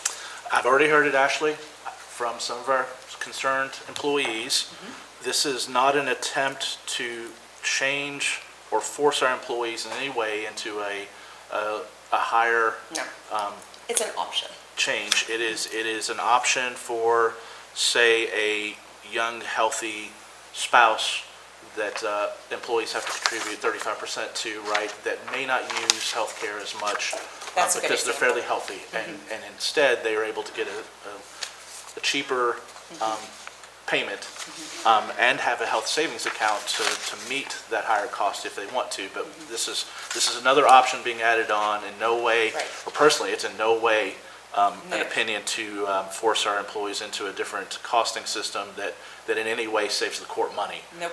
That's not the intent at all, or at least Yeah. not my intent. No, it's not. It's strictly about providing options. And, I mean, healthy or not, some people just really like the tax benefits of it. Some people just want to have more control over how they use that money. And then, with that savings account too, because it's different than a flexible savings account, right? And it's different than the reimbursement account that we provide for the waivers. And Jamie, I'm probably going too far, Jim, I'm stealing his thunder here, but with an HSA, it's portable. You can roll it over, and you can even turn it into an IRA down the road. So it can even be considered a separate retirement account, Multiple tax actually. benefits, Yeah. So it is an option. It's an option. And let me ask you, in addition, we had another carrier decline to quote insurance. There's only really one other carrier that we could have went to. So we had discussion previously in the year, this court, about going out to bid and looking at our options and what those prices may be. Can you just name that carrier that declined to provide insurance? Or declined to provide It's a... in the- Well, it's in the, I just now thought about that. It's in the PowerPoint presentation. Yeah, it's, so it's Anthem. And they couldn't match the price. Okay. So, yeah. I've heard some rumblings over the last year since we transitioned to United. Some of our employees are not as happy with it as the previous insurance that they had, right? So I just wanted to put that out, that this is the reason that we're going in this direction, so it's very clear and to combat any rumors. So. Yeah, and I'll just add to that too, just Did very that go through a briefly, committee? Insurance went through a companies committee. definitely take into account when you're moving Committee around to together. different companies frequently or year after year, and we did just make a check, we just got off a Went to, 18-month contract with United Healthcare. And And so, you do want to administrative show services kind of before. that longevity with a carrier. And so I do think personally that, and Jamie can speak to this, that that's potentially what helped us with our renewal rate. And I do want to commend our treasurer, Amy, too, because like I said, she budgeted 20%, which is what the market, is reflecting. She did a very good job, and we came in under, so we really like that. Alrighty, let's get Mr. Jamie Turn the Bennett up. show over. Do your thing. Oh, I'm sorry, Squire Tanner, Did this go through a committee? Yes. Yes. Which one? Admin service. Admin services. Yep, so Squire Dykes, Squire I said Sebastian, it myself, Friday, Ron. you were No? inserting What is it? or something. Oh, okay. Yeah. He was off for his head. Oh, that's what it was, that's what it was, okay. I was having a He medical had surgery, emergency. okay. That's what it was, okay. All right. Hey, good evening, Jamie, how are you? I'm doing well. Great to see everyone again. Squire Tanner, have you met your max out of pocket this year? Pardon? You said you had surgery on your hand? Corporate tunnel, that was that day. Okay. You had surgery Well, they called it surgery, but they just stick a thing in your thing. and then It's send all you, a bill- microscopic, it just took me all day. and then send you a big bill, Okay. right? Okay. No, it really helped me sleep much, much better. Good. No pain at night. Good. I had my first new body part put in this year, and it's made a big change in how I feel and get around. I'm now bionic. So I do want to give some kudos to Ashley. Your initial rate we got from United Healthcare was 13.9%. We went back to them and said, we need you to get to single digits. Okay? So the insurance company, being the insurance company, gave us 9.9%, and that's where we are. But I will share with you, as far as forecasting, I don't have a crystal ball, but there are a couple of things going on within the employee population that are what we would classify as ongoing or chronic. Those kinds of things are what drive rates up. The one-time hit where you you climbed up on a ladder in your garage to change a light bulb and you fell and, broke your ankle. Those kind of get pushed aside because, you can't forecast that. But you do have a couple of things going on within the county that you need to be aware of. And again, we don't want to discuss any individual or any person, but I do want to let you know, we need to monitor your medical loss ratios pretty closely over the next several months. As you get near budget time, I don't want you to be sitting here January 1 of 2026 and delivering you a 50% rate increase without you having some idea that that's where we're going. I will tell you, you would not have a 13.9% rate increase or a 9.9% rate increase if Ashley didn't prod me to get it early. There's a lag time between reporting and receiving medical loss ratios. Had I done as normal and just waited till they normally come out, which is in October, you wouldn't be looking at a 13.9% rate increase. We'd be looking at probably up over 25 or 30% rate increase.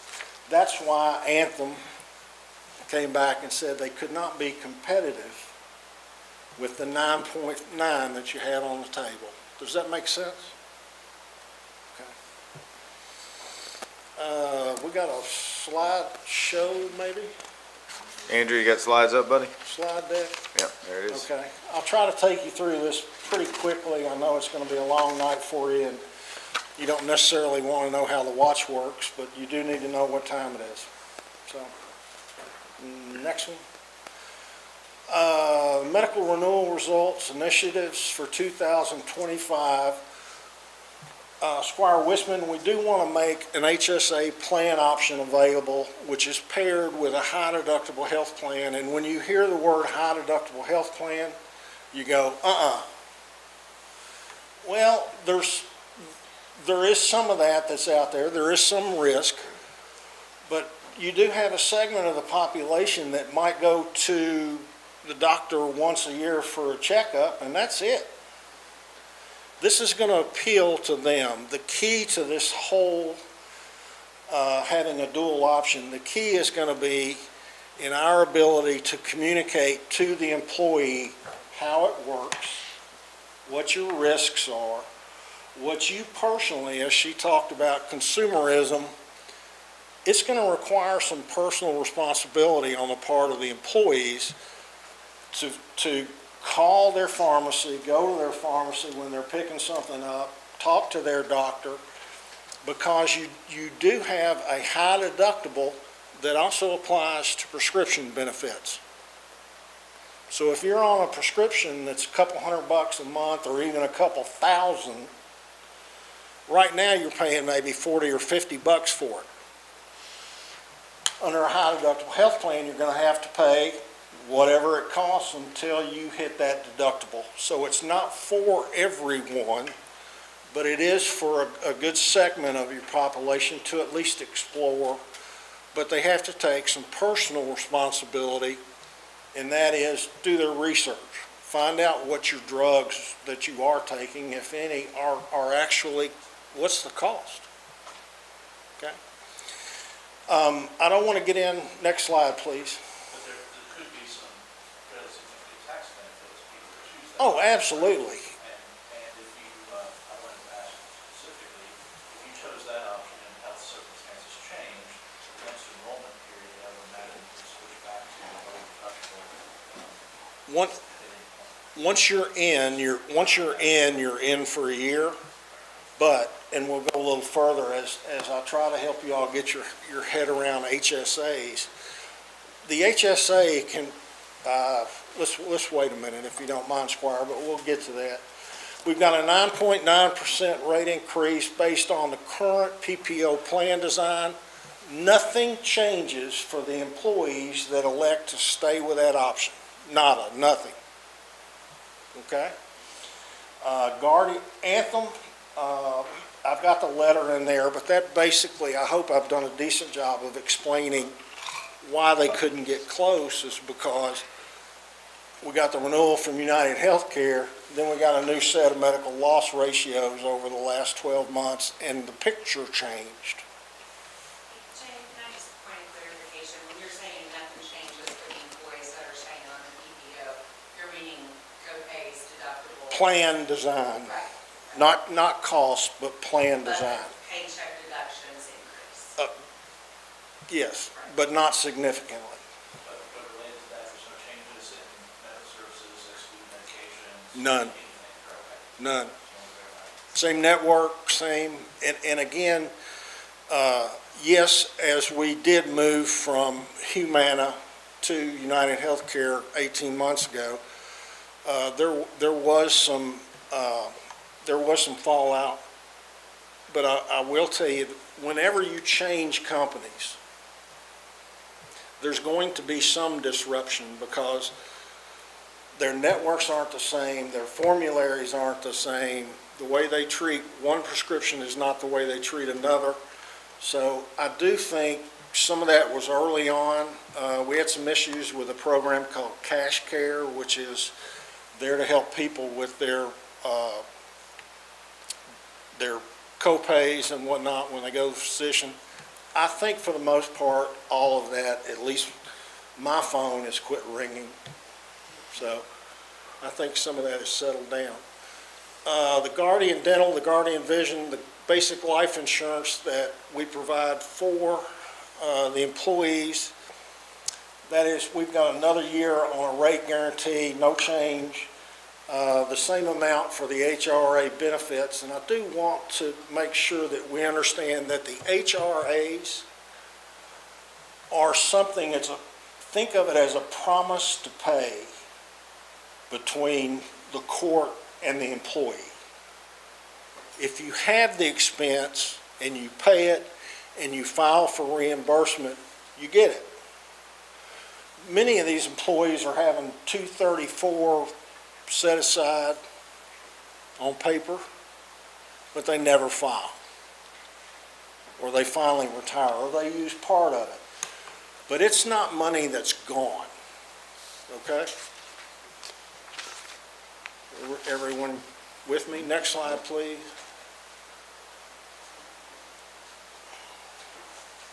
Man, you're gonna have to blow that up.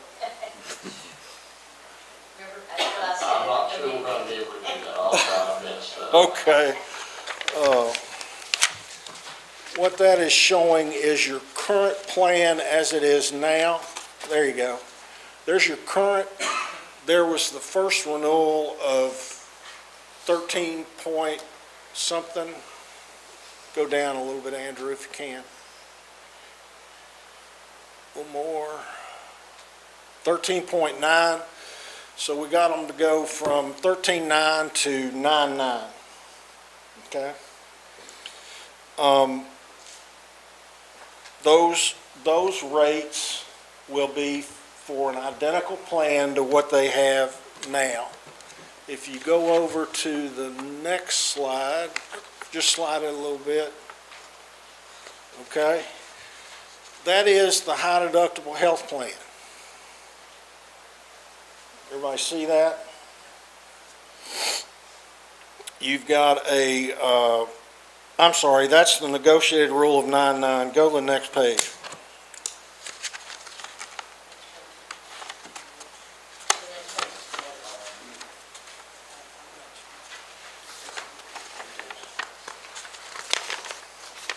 Is this what you're looking for, Jamie?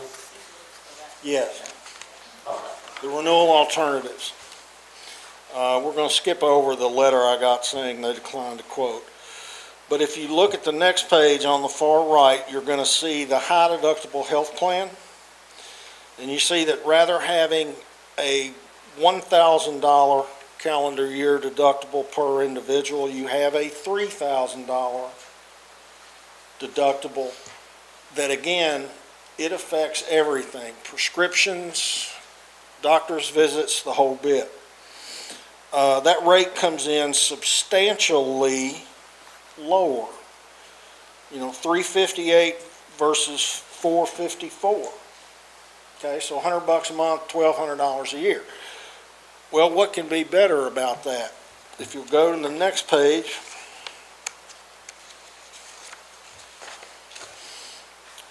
that little column that's added over on the bottom right, we're proposing through integrating the high deductible health plan with the HSA.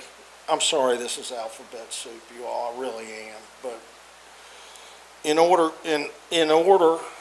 to make it work, the county is going to contribute, instead of paying it in an insurance premium to United Healthcare on those individuals that really don't have a big need for health care, they're not large consumers of health care, they are going to get $100 or $1,200 annually put into their HSA. The HSA is owned by the employee. Should they leave, they take it with them. Should they retire, they take it with them. And the funding of that HSA can be twofold. You can commingle employer contribution, and what we're going to have to do a good job is educate the employees that, okay, the county is setting aside $100 a month going into your HSA, but you might want to think about contributing an additional $100 a month because you're saving it in premium. Everybody following me? Okay? That you own. It's yours. And again, it is convertible to a Roth at age 65. I think it's a good addition to your benefit package here. There is no one-size-fits-all with health care.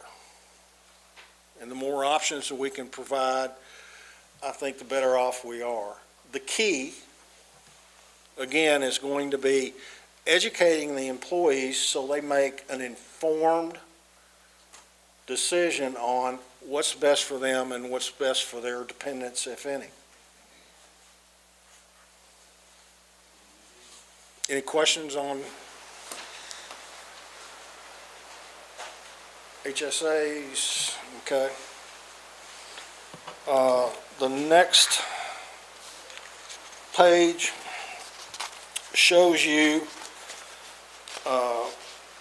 what we are throwing out for consideration, not necessarily for a recommendation, but letting you know that you do have the ability, if you look at the difference between a family plan and a traditional PPO and a family plan in the HSA, if you continued with your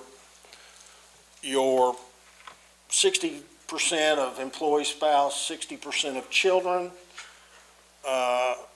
60% of family, the contributions to the HSA would be higher. Our recommendation is, before you jump in with both feet, you say we're going to contribute $1,200 to any employee, whether they're on family coverage or employee spouse or individual. Let's don't jump in water over our head, in the deep end first. Let's start out waiting, okay? But again, I want you to know we do have the ability to commingle funds.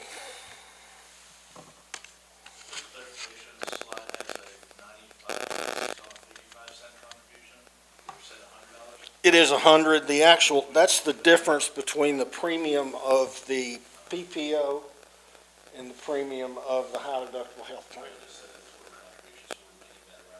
We're making that, rounding it up to 100. Questions?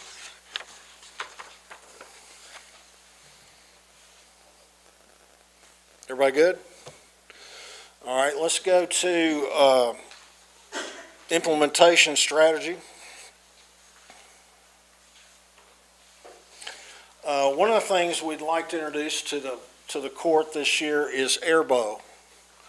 It is a social media spinoff that is a communication tool that we can use for open enrollment.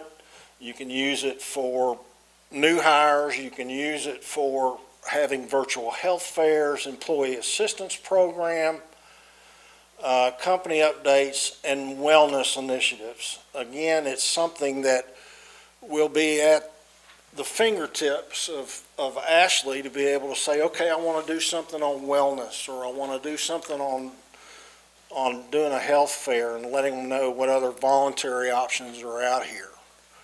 But it is something that we've had great success with. You could even set it up where you used it as a tool for you to communicate with employees.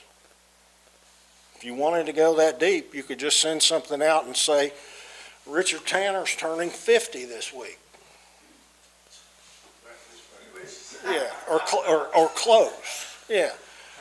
But again, there are a lot of spin-off uses on this, and again, it's something that we do recommend that you add to your platform. I think it's also part of Ashley's desire to get away from paper and do a little more electronically than we have been doing. Next slide, please. Let me ask there, Ashley, specifically, we talked about something to communicate with employees, like the enrollment for those care cash cards. That was such a hurdle. One, could we use it for that purpose, and are we going to have those care cash cards in additional, or those, anyone that's coming in new, So new the hire or care anything cash otherwise? cards will not be attached to the high deductible plan. Okay. So Airvo is, it is a communication tool. It's not something that we're proposing here tonight or asking that we spend money on. We just kind of want to get you thinking about it. It's almost like that, like Jamie was saying, that short attention span, social media brain. It's designed with tiles. And so if I wanted to put something out that says, hey, open enrollment is in a week, and hey, go read this, here's your benefit booklet, or hey, you know, whatever. So it's a great educational tool, to your point. So we don't have it yet. I would like to, and would just like for you all to kind of be thinking about it and maybe do a little homework on your own, because it can be used for other things. For those Gen X and down, it's a wonderful tool. Did I answer your questions Yeah, prior? I think I went off. No, you got it right, but I think it's probably a pertinent thing that we need to think about. So many people are doing everything on their phones, and transitioning from the thing that's in your hand from one app to go to your healthcare app. Absolutely. And do what you need right there without having to transfer from a piece of paper or a laptop computer. You get more buy-in. I think it's the way of the future, and I think we need to seriously consider doing it right away. Thank you. Yeah, I agree. Would you even be able, like when you're doing the reimbursement, would you even be able to do something like get your receipt of services and then just automatically send it through that app? Upload them possibly to whoever. Because that can be a problem, I mean, that can be a pain for folks too. I think that there are some uploading features. That's definitely something. I did have a demo. I went through a demo with the company just to kind of see what it was about. We didn't get that far into it, but there is an Because people with an HRA, Yeah. it would be great. Yeah, there is an ability for two-way conversation. And again, I think I've kind of alluded to this in the past. There's still some components to our payroll system that we're not using that I really, Judge has really tasked me with that I need to really kind of take on.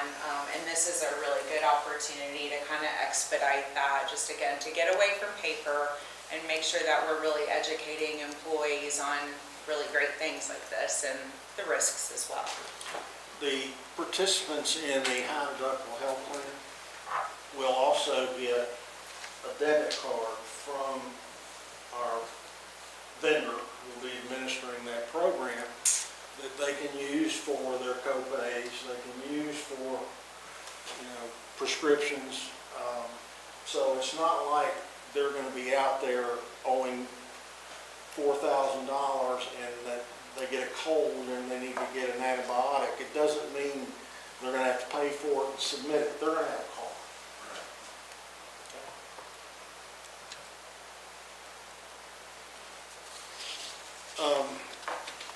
Any other questions that the court has? I will tell you, we do need to, over the next 4 or 5 months, monitor closely what our loss ratios are looking like, so we know what to expect, and it's actually going to be hitting then January 1 of 2026. Does that make sense? Okay, that you'll be budgeting for in July.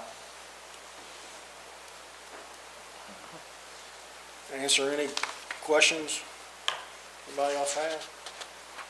I just want to say we appreciate you and the BIM group and Ashley too for getting on this and getting us this information. I know it's been a lot, but I think at the end of the day, you know, and I think Ashley said it well too, and you did too, you know, just, we're basically adding another option. Other than that, most Choices. everything's kind of staying the same, and Choices. Squire Blackburn. Choices. Yeah. Jamie, you said to monitor that, our cost ratio. Yes. Do we have the means in which to do that? We're sending monthly reports right now to both Ashley and Amy. So we want to make Amy gets that to make sure when she can predict or Yes, absolutely. kind of budget. Okay.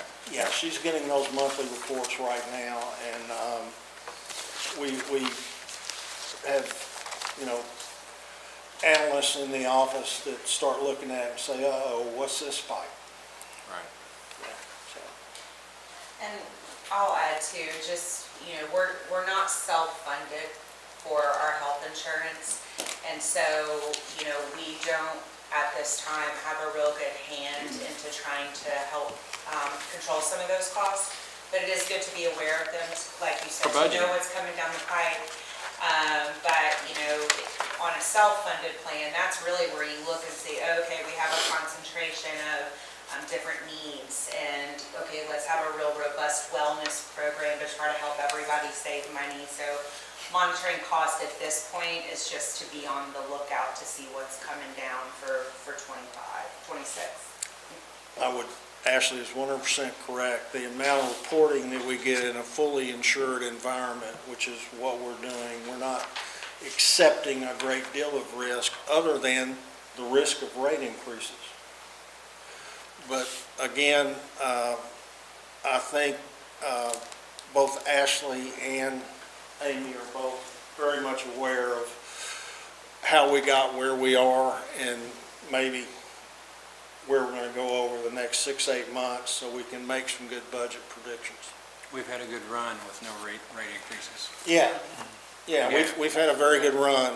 I did some benchmarking for Ashley, and you compare us to other counties around in central Kentucky of like size, we're doing very, very well, and they all would change places with us in a heartbeat.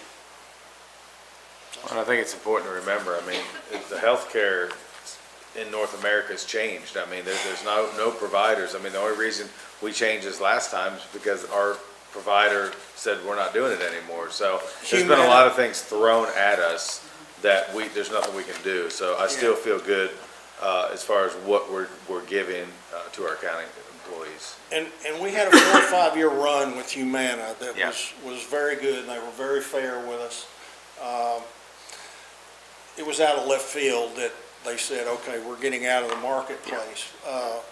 And in case you're not, I know Squire Tanner and I have had this conversation. I think Sherry and I have had this conversation, but if you're not concerned about the cost of health care and health insurance in America right now, you need to be. You need to be. Something's got to give. Okay? Well, I think that starts quite a bit right here, local governments pushing the initiatives to our state and beyond to make changes. So can I ask, is there maybe, you know, I've been on this court for 2 years and I haven't seen any reports. We've just had 2 renewals that have been through. Is there maybe a best practice every 4 months we could get a little bit of an analysis of where our position is to other counties and make that a common practice to come before the full court to review? I'll be happy to meet with whatever, you know, at one time we had a benefits and wellness committee that was comprised of a couple of magistrates and treasurer and HR. We're using the Administrative Services Committee now. I'd be more than happy to meet with you quarterly. I'm just thinking, something maybe Ashley could roll into her. Yeah, we're getting really good Yeah. analytics from them, and we have a dashboard that we get, and so I would be glad myself to come before Fiscal Court on a quarterly basis and just to kind of update you all on where we're at in the market and where we are ourselves, so. I think that'd be great. Yeah. Jamie, thank you. And we appreciate you very Yep. much. Thank you, appreciate you. So now, I believe we have Mr. Casey Cash, and I haven't had the opportunity to meet you, and you may never come back to Franklin County after sitting through a meeting, but hopefully you will, because we're all nice people and we're doing good work here. So you want to go ahead and introduce yourself, tell everybody who you're with and what we're doing tonight. All right, so my name's Casey Cash. I'm with the Bluegrass Ad. I know you had Shane in here just a while ago to talk about the BEAD project in broadband, but I'm their water management planner, so everything that has to do with sewer and water in the Bluegrass area, I am involved in some way, shape, or form. And I believe that's why Tammy West asked for me to come here and speak with you guys today, because I know she's not here for that. So I'm not sure how familiar you guys are with this state line item that you've received. I can go over that a little bit if you'd like, or if you just want to save time and field questions, I can do that. Could you go ahead and skim it a little bit for Okay. everybody, please? I've got a couple calls already asking questions, so. Okay, basically this is a state line item grant that was passed in House Bill 1 earlier this year. It's for $2.8 million for the Elkhorn sanitation sewer extension project that you guys have. I believe that project is around $3,430,000 total to get that done. So this is a large portion of that. And there was mention when I talked with Tammy about some interested parties and maybe donating to help cover some of that cost. I'm not sure what the state of that is. I didn't get a very long conversation with her on that, but that's an option along with other funding sources out there if you guys need to. We can look at that down the road, though. Right now, it's the state line item grant, and this is the assistance agreement from KIA. Basically, this is going to, instead of how they used to do it, where they would just, the state would write a check and give it to you guys, it's going to be funneled through the Kentucky Infrastructure Authority, and you're going to have to go through the administrative process that they do for like cleaner water, Fund F, Fund B, and you're going to have to basically go through KIA to request the funds. So the assistance agreement is the first step. This is basically the legal agreement between KIA and yourselves to accept this money and to administrate it, go through those administrative hurdles, I guess you could say, to get that money and make sure that you are following the proper laws, the proper procurement, the proper legal hoops, per se, to get it. So, does anyone have any questions about what I've mentioned so far? If you don't mind, before we ask questions, Yes, I'm going to turn it over to Max. Max, have you reviewed this, just for the record? I have, I've asked for some clarifications on some certain things that are contained in that agreement, and I think received those clarifications, so I think it looks good. All right, thank you. All right, questions? Squire Tanner? Does the Bluegrass Ad administer the grant? So, legally, you guys are you have to figure out how to administrate it yourselves, and I know normally you would have a grant administrator, but we do offer that as a service, so we can contract that to administrate it. We do a lot of KIA grants like this, so it's a very familiar process.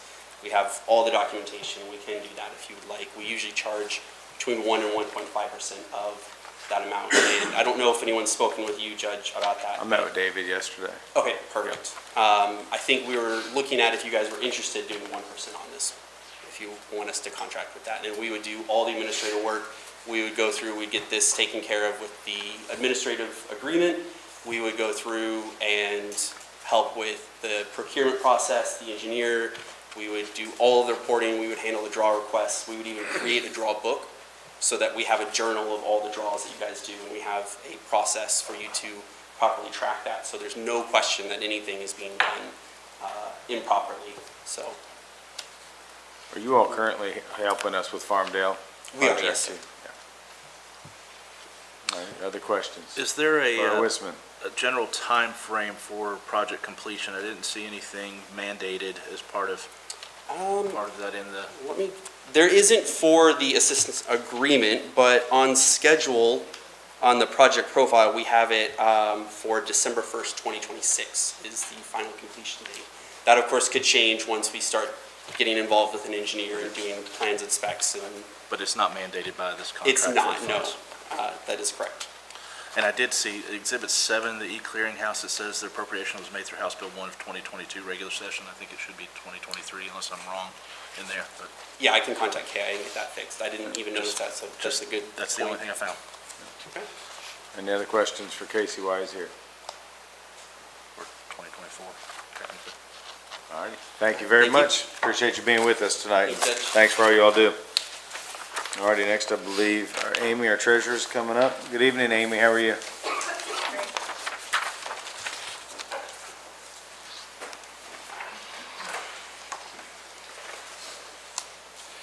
So court, because we are nearing the end of the obligation period for ARPA, this agenda item is proposing allocating the remainder of our revenue loss allowance to government services.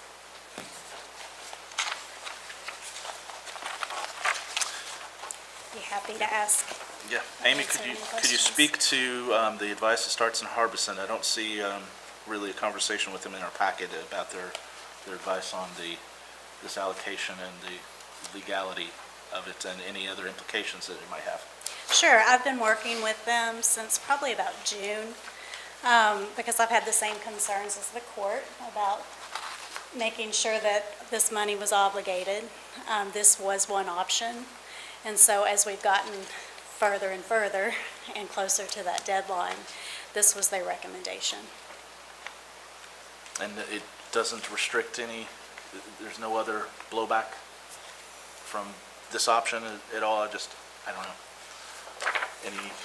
No, Any it's, restriction of funds or?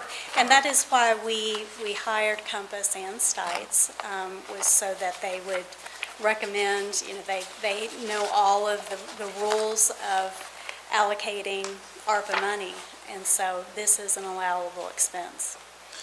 And the fee for Compass and Stites is identical, each $45,000? It is. Squire Blackburn, you had your hand up? Thank you. We've actually done this before with, in the beginning, when we pay first responders. You did. You did. And what was the reason again why they recommended this? Because we're getting close to that obligation. December 31st is the final, the money has to be obligated. And, that means contracts have to be in place. So I see on this, it says allocated to government services, a budget amendment will be made to transfer the funds from ARPA to general.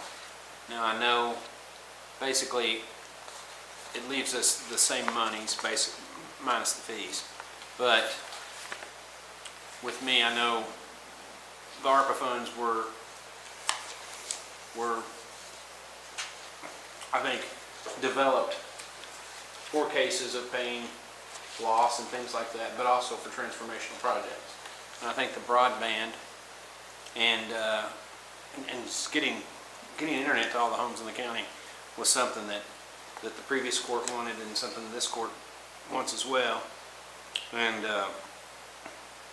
also for what we'd already talked about obliging the funds for. So do you recommend a line or a fund line that we put the money, instead of just general, that we put it for like capital expenditures going towards those things? Yes, and when I wrote this, I put general, but after thinking, it will do a budget amendment to move it from the ARPA fund to the capital improvement fund. That money will be set aside in a contingency line, and the court will decide what project they're going to use it for. And that'll come before the court before we do that. So this action just removes a deadline. It does.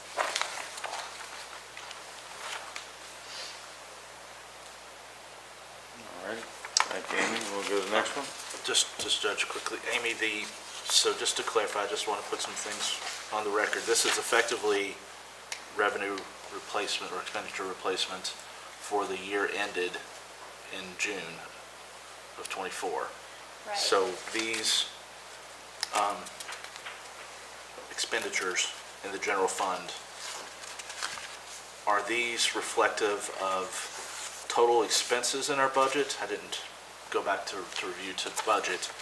Or did we select, we obviously did not select all of our county's expenses. How did you choose what items, or were there any precursors or favorable line items to be chosen for revenue replacement, I'm going to say? I don't know if that's the best term, but. So Stites recommended that we use actual expenses from fiscal year ending '24, salaries, benefits, utilities. Of course, I deducted any salaries that are covered by other federal grants. So I took that total, deducted anything that were already any expenses that were already covered by federal grants. We started with the general fund, then you'll see the road fund, and then the jail fund finished out that balance. And there aren't any funds in here including things that we allocate to other agencies, let's say, like No, the elderly center, for instance. no. Just putting a few talking points on record. Thank you. Right, Tanner? I'm sure this is a stupid question, but the expenditures that's listed in here was zeros out that ARCA fund. There's to be no money left in that. It obligates. So if you'll remember, we still have the obligation of Farmdale of 1.5 million, so that will remain in there until we start drawing that down. But that's obligated to the sewer, Farmdale Yes, sewer, is that yeah, correct? But it will, if your question, will it obligate everything? Yes. With Okay. this agenda item, everything will There's be nothing left to be obligated. obligated by December the 31st. That's right. Thank you. But that fund will keep Farmdale 1.5 million, and the water district that you referred to earlier for 100,000 until that's used. So you'll still see that fund, you'll still see an amount in that fund, but we have 2 years. That has to be spent by December 31st, 2026. That's the sewer grant and the $100,000. Yes. Okay. Fine. Let me ask, because I hadn't actually thought of it, those funds are allocated. If those funds aren't actually used by those projects for whatever purpose or not fully used, what is our recourse then to? At this point, it will be to return. Okay. Now, there are discussions that the Treasury may change that, but at this point, it has not been changed. If for some reason those two allocations, it's not used, then it will be returned. Is there any point in having a conversation of using some of our expenses in the last budget year to go ahead and transfer those funds into our general fund for those projects as well, in the off instance that they are not able to be used by the end of 2026? I would say no, since we've already obligated it. But I think, Squire, yeah, it is a good question, you know. Yeah. Yeah. And I do think with everything going on and just even the big conversation tonight with broadband, and we all know the park projects out there, I don't think we'll have any problem spending, you know, what we said we were gonna spend. And I don't anticipate that the Franklin County having any problems of concern somewhat, not overly, about the sewer district being able to move that money through there, which they can't give it back. Yeah. I mean, they give it all the way back. I think we're going to draw from the ARPA money first, and my understanding is that could start happening in April of 2025. Yeah, and as far as Farmdale, just since we're talking about that, I had a conversation yesterday. They're hoping with environmental clearance maybe within the week. So we're just kind of waiting on that to see. So there's a lot of things happening. I know there's been a lot of hard work on that project between Bluegrass Ad and everybody. So we will hopefully have some good news for the court by the end of the year on that project. So, but Amy, I appreciate you working on this with States and Harbison. I think it's a good plan, and we appreciate it. All righty. fee that were required to make this transaction happen, through their advice and the investments that we've made, has far outweighed the fee. Right? Two different things. Different entity. Or cash Are you talking vest. about the investments through cash vest? Yes. The interest that we've earned? Sure. I know it's two different entities, but same. Right, we've invested this ARPA money. It has been earning as Yeah. it's sitting there, it's earning right now. So, of Right. course, we've earned in excess.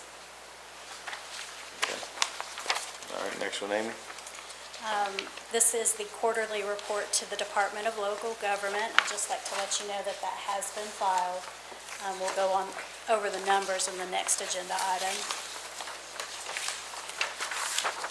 So the next agenda item is the quarterly report for the 3 months ended September 30th. Receipts, $6.5 million, expenditures, $9.7 million, leaving a shortage of $3.1 million, adding in the fund balance as of June 30th, $29.9 million, giving us a fund balance of $26.8 million.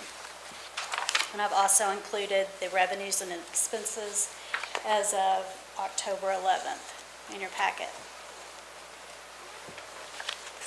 Any questions for Amy on this report? Amy, do you intend to Squire bring us Wilson. a budget transfer at the next court meeting, or do you think waiting a little longer to closer to the end of the year for? I to cover some of do this? have two small budget transfers that will be coming up, and I'll probably go ahead and start that budget amendment. If the court should choose to do this obligation, I'll probably start that process and do the first reading within the next couple of courts. Squire Sebastian. Thank you, Judge. We should also be receiving some revenues once the tax bills go out. Right. And so that will make us whole, because as we talked at the last court meeting, unfortunately, we're in a position where we have to front some things for the entire year in the month of July and August. So we are not structurally imbalanced. Thank you, Squire. Amy, thank you. All righty, next one is payment of claims. Anybody have any questions for Kim on payment of claims? I have a few, Judge.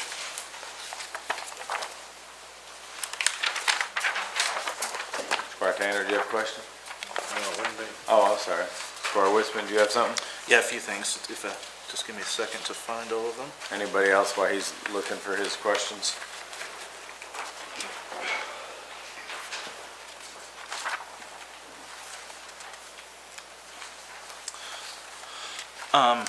Can I? Go ahead, Squire, thank Under you. road fund bills, the office materials, there's 302 gallons of diesel from Robinson Oil, and then Robinson Oil's then petroleum. I'm assuming that was just put in the wrong fund potentially? It was. I have fixed that. Okay.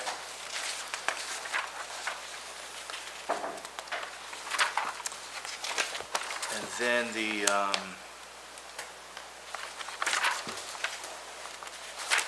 sorry.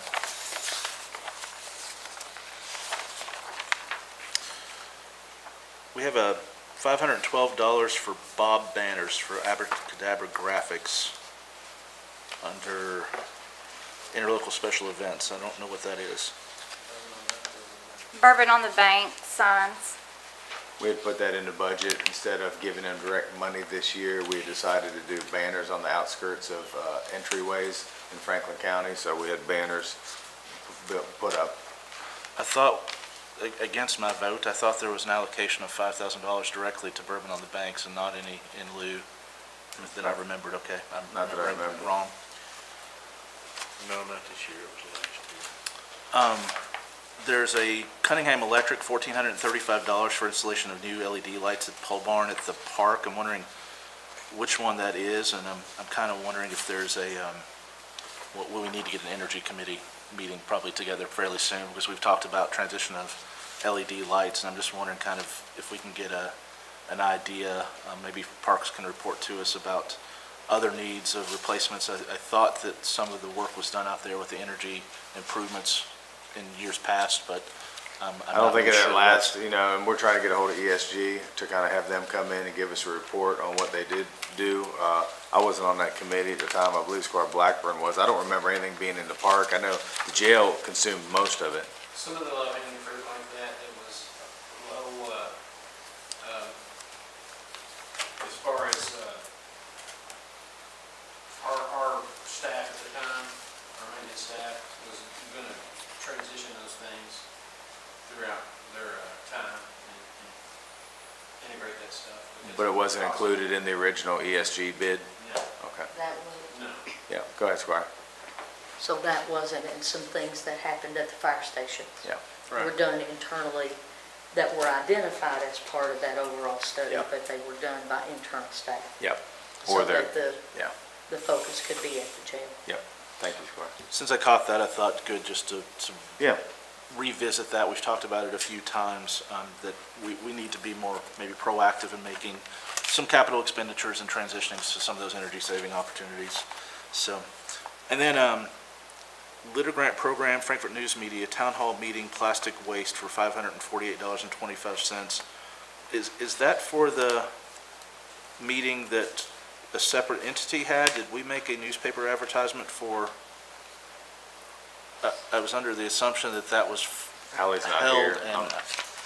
I don't know the answer to that question. I mean, unless Kim does. I mean, we'd have to ask Allie.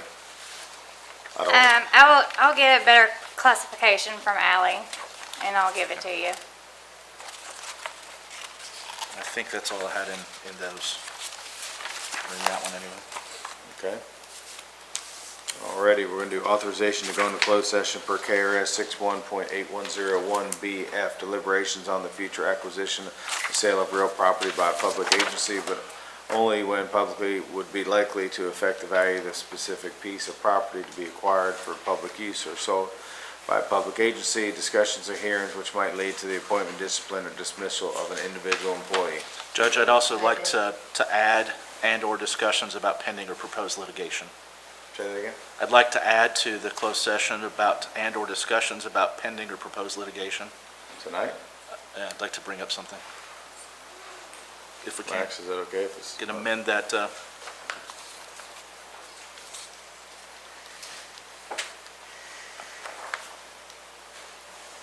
something. I don't know about this late in the game. Because it's been advertised. Right. Can we hold it till, yeah, I don't, I'm concerned, but I would like to, but maybe we could have a meeting afterwards or something, to talk about it, just me, you, and Max? we'll see. Okay, well. Who motioned and who second? All right, all those in favor say aye. Aye. All those opposed say nay. All right, we're in closed session.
Alrighty.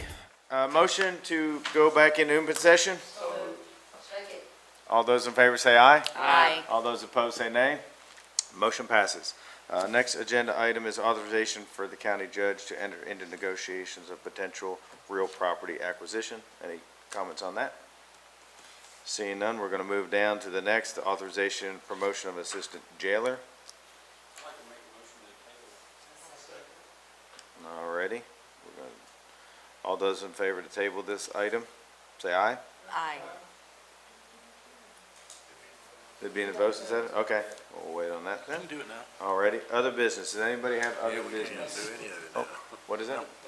Alright, Kelly, saw you first, I'm sorry. Okay, so I have two related but kind of different things that I wanted to talk to you guys about. So you all know how passionate I am about the Boys and Girls Club. And we've had some conversation about thinking about maybe leasing the property that we have on, what's the name of the road? Glens Creek. Glens Creek. I want to say East Main every time, but it's actually Glens Creek. To that organization at like a reduced kind of fee because they're a nonprofit and we give them, we gave them money. Anyway, there's a way to work all of that out, and I would like for you all to consider that. The other part of that, which you guys are gonna love, you're gonna love this. She's been here too long. I have, I'm slap happy. They need to raise a bunch of money, as does the senior center. And so I came up with an idea to help them do that. I think that we should all kind of have a competition with our districts to raise funds for those two organizations. That's what I think. And Does the money if you have to vote come no, I'm within going your to district? assume that you're afraid I'm gonna beat you. So I'm just gonna throw that out there. I think it does several different things, and I actually did talk to Amy Snow about this in all seriousness. They need to raise money. She is exhausted. They are working so hard, and they're doing too many things. They're doing a great job, but I think that this is something that will really help this community. It will help the kids in this community. It is definitely a way to keep kids out of trouble, keep them away from drug and alcohol abuse. I mean, so many things. And it's a good way to kind of help the community understand what it is and why it's important and get buy-in. I think we all know that we have a serious problem in this town, and we have lots of parents that have been incarcerated. We've just got kids that are floundering, and we need to help them. And I think this is the best way to do that. And I think it's the best way to help our community become a healthier place in the future, because these kids are our future. If we don't do something now, we're in trouble. So I thought it would be a fun way to do it. If our districts kind of, if we ask our constituents, to donate, and then we make it a fun thing where we're kind of going against each other and trying to beat each other in this process, I think people get excited and they're having fun, and we raise some money for a really great cause. And they can choose whether it's the senior center, or they can choose to give it to this organization. Thoughts? Eric? Oh, I'm sorry. Oh, Sherry, do you have a thought on this or separate? I'm sorry, I was raising my finger for something. Okay, can we discuss this first? Okay, I'll call, yeah, go ahead. That facility, I think we made a mistake when we gave it before, not that we shouldn't have given it to them, but we need to establish the going commercial rate for, let me finish what I'm saying.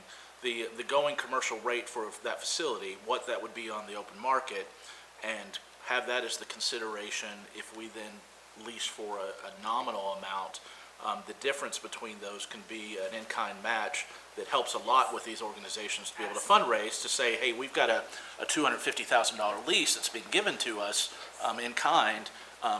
they can use that to leverage a lot of match. So They we need to make can. sure to account to do that I this think time. we can get creative with everything. I think for tonight, because we could potentially put on the next agenda if that's the will of the court. But I think tonight, I would just like to hear from everybody. I think we can work that, Kelly, I love Squire Day, because I love that idea, and Eric too.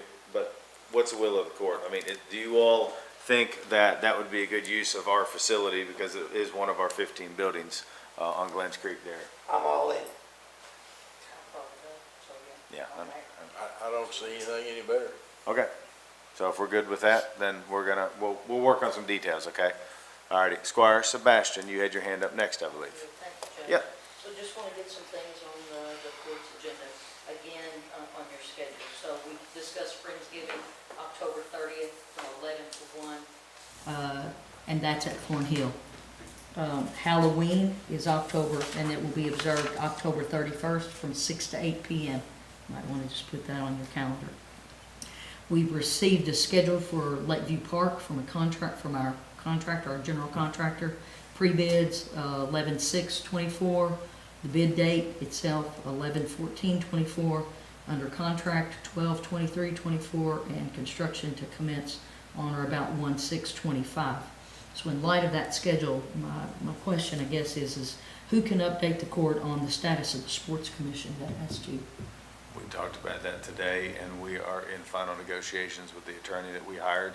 We're trying to work out some details as far as percentages, because I know right now, the grand's still getting the 1% from the hotel tax. So Amy's been working on that, trying to figure out where they are with getting their bond paid off and things like that, so we can move forward with it. So Eddie needs a couple final details. I know Amy emailed him today some documents that she had found and archived. So you said the final negotiations, who are they with? Well, no. And I still have more things. Yeah.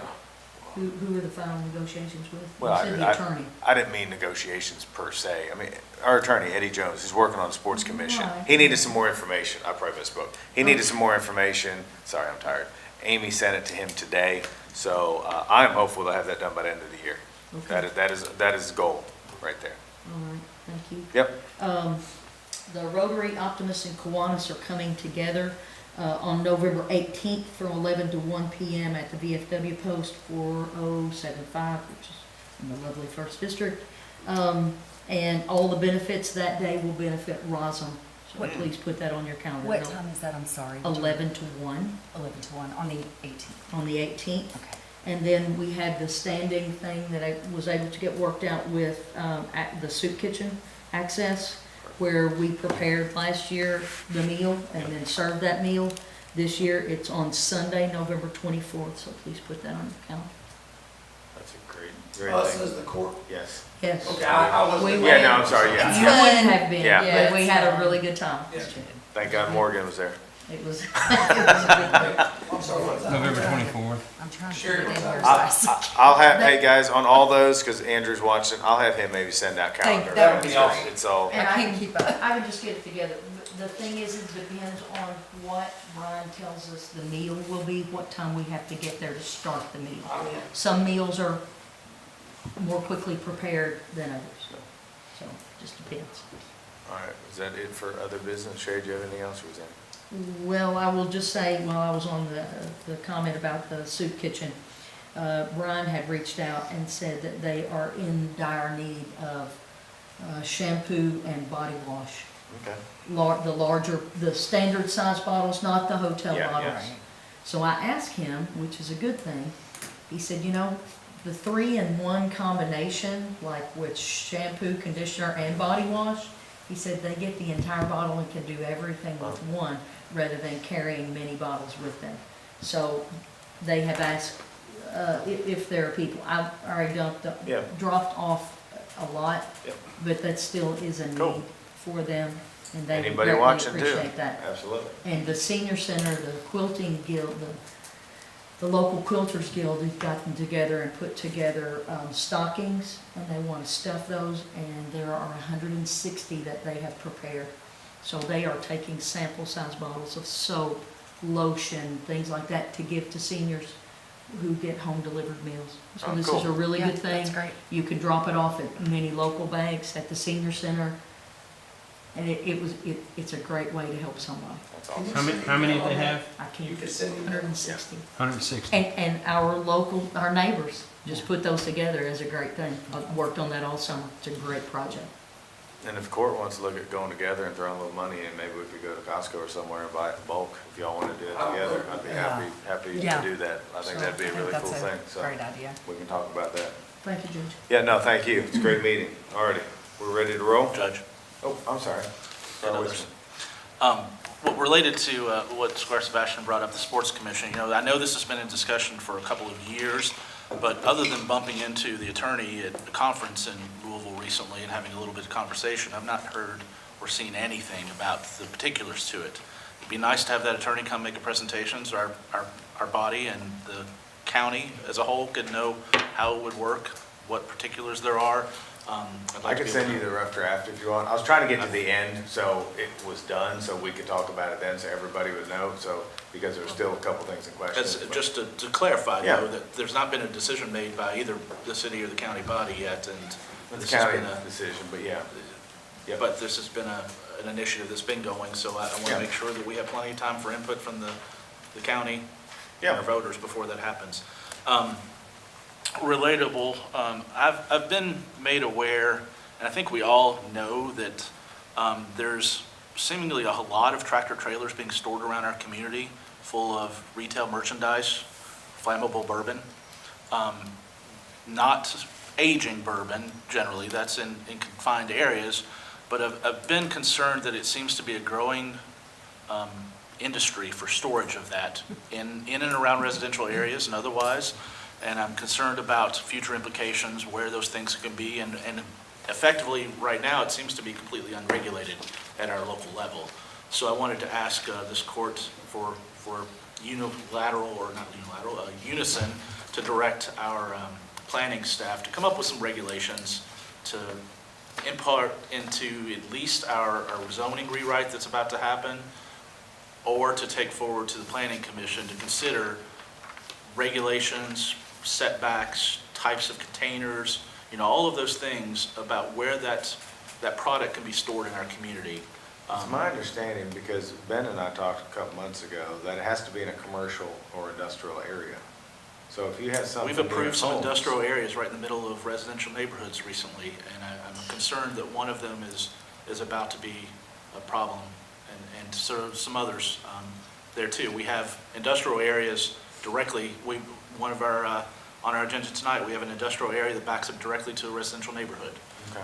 So I think we need to put some real groundwork into somewhat regulating a booming business, but about keeping our citizens safe, and it's been brought to my attention, some What are the thoughts of residents the are very court? concerned about, what. At least get into the hands of the planning commission and Yeah. our staff to see if Yeah. there's a precedent in other communities, because I'm sure there is. And Okay. for sure, research it Yeah. and think of remedies. Already, duly noted. I'd like to try to fast track that and get ahead of it before we have this code rewrite, because I think it will be part of that, where there are types of containers potentially that could be acceptable, Yeah. or setbacks from residential areas, or if things are going to be stored there, much like the distilleries have appropriate fire suppression, for instance, or Yeah. things like that. So, All right. Yeah. Duly noted.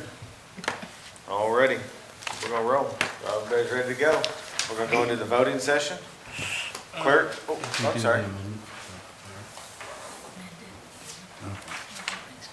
But this is.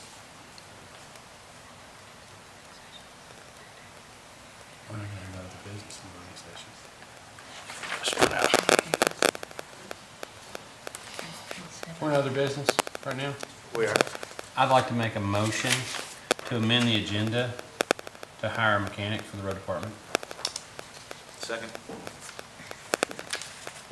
All those in favor say aye. Aye. All those opposed say nay. That will be added to our voting session. Thank you, Squire. Alrighty, we're now officially going to go into our voting session, October 16th. And clerk, please call roll. Squire Sebastian, Here. Squire Blackburn, Present. Squire Dykus, Here. Squire Harris, Here. Squire Tanner, Here. Squire Wisman, Present. Judge Mueller, Present, thank you, clerk.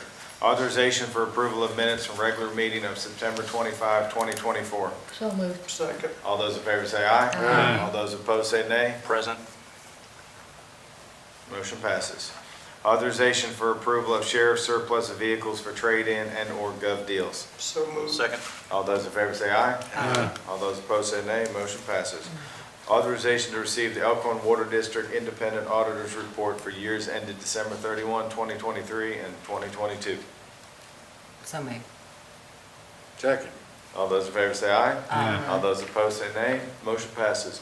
Authorization to receive the Peaksville Water District Independent Auditor's Report for year end December 31, 2023 and 2022.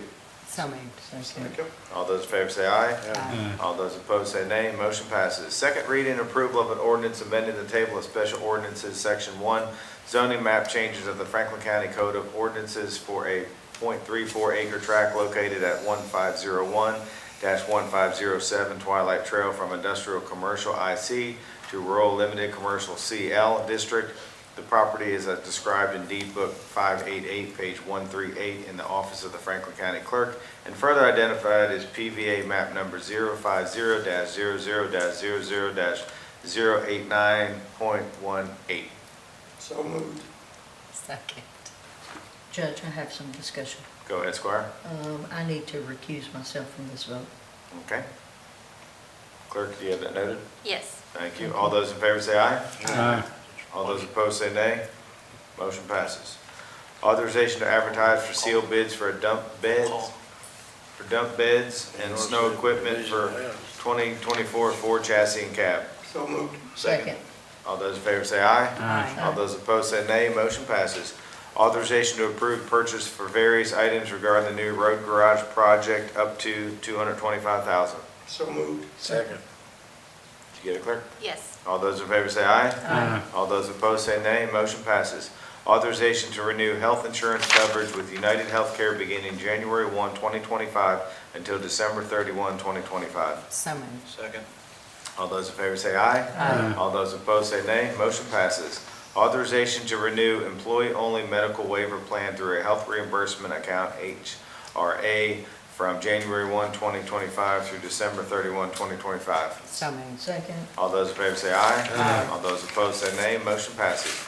Authorization to add employee-only health savings account, HSA, option for January 1, 2025 through December 31, 2025. So moved. Second. All those in favor say aye. Aye. All those opposed say nay. Motion passes. Authorization to approve a resolution of the Franklin County Fiscal Court accepting the grant assistance agreement, authorizing the amendment of the Franklin County Fiscal Court's annual budget, and authorizing a representative to sign all related documents. So moved. Second. All those in favor say aye. All those opposed say nay. Motion passes. Authorization to approve an American Rescue Plan Act state and local fiscal recovery fund expenditure. So moved. Second. All those in favor say aye. Aye. All those opposed say nay. Motion passes. Authorization to receive treasurer's quarterly report for 3 months ending September 30th, 2024. So moved. Second. All those in favor say aye. Aye. All those opposed say nay. Motion passes. Authorization to receive treasurer's report. So moved. Second. All those in favor say aye. Aye. All those opposed say nay. Motion passes. Payment of claims. Is there a motion to deny any payment of claims? No motion was made. Let the record reflect claims are to be paid. Authorization for the county judge executive to enter into negotiations of potential real property acquisition. So moved. Second. All those in favor say aye. Aye. All those opposed say nay. Motion passes. Next agenda item. I need to ask the table. I need to take a vote table, I guess. Alrighty, authorization to approve the promotion of Richard LeMay to assistant jailer. I'll make the motion to table this. A second. All those in favor of table this, say aye. Aye. All those opposed, this agenda item has been tabled. Authorization to amend the agenda, well, we already did that. Authorization to hire Matthew Pridmore as a mechanic for the road department. So moved. Second. All those in favor say aye. Aye. All those opposed say nay. Motion passes. Authorization to adjourn. So moved. Second. All those in favor say aye. Aye. All those opposed, nay. We are adjourned. Thank you very much. There's no way you couldn't be second on it.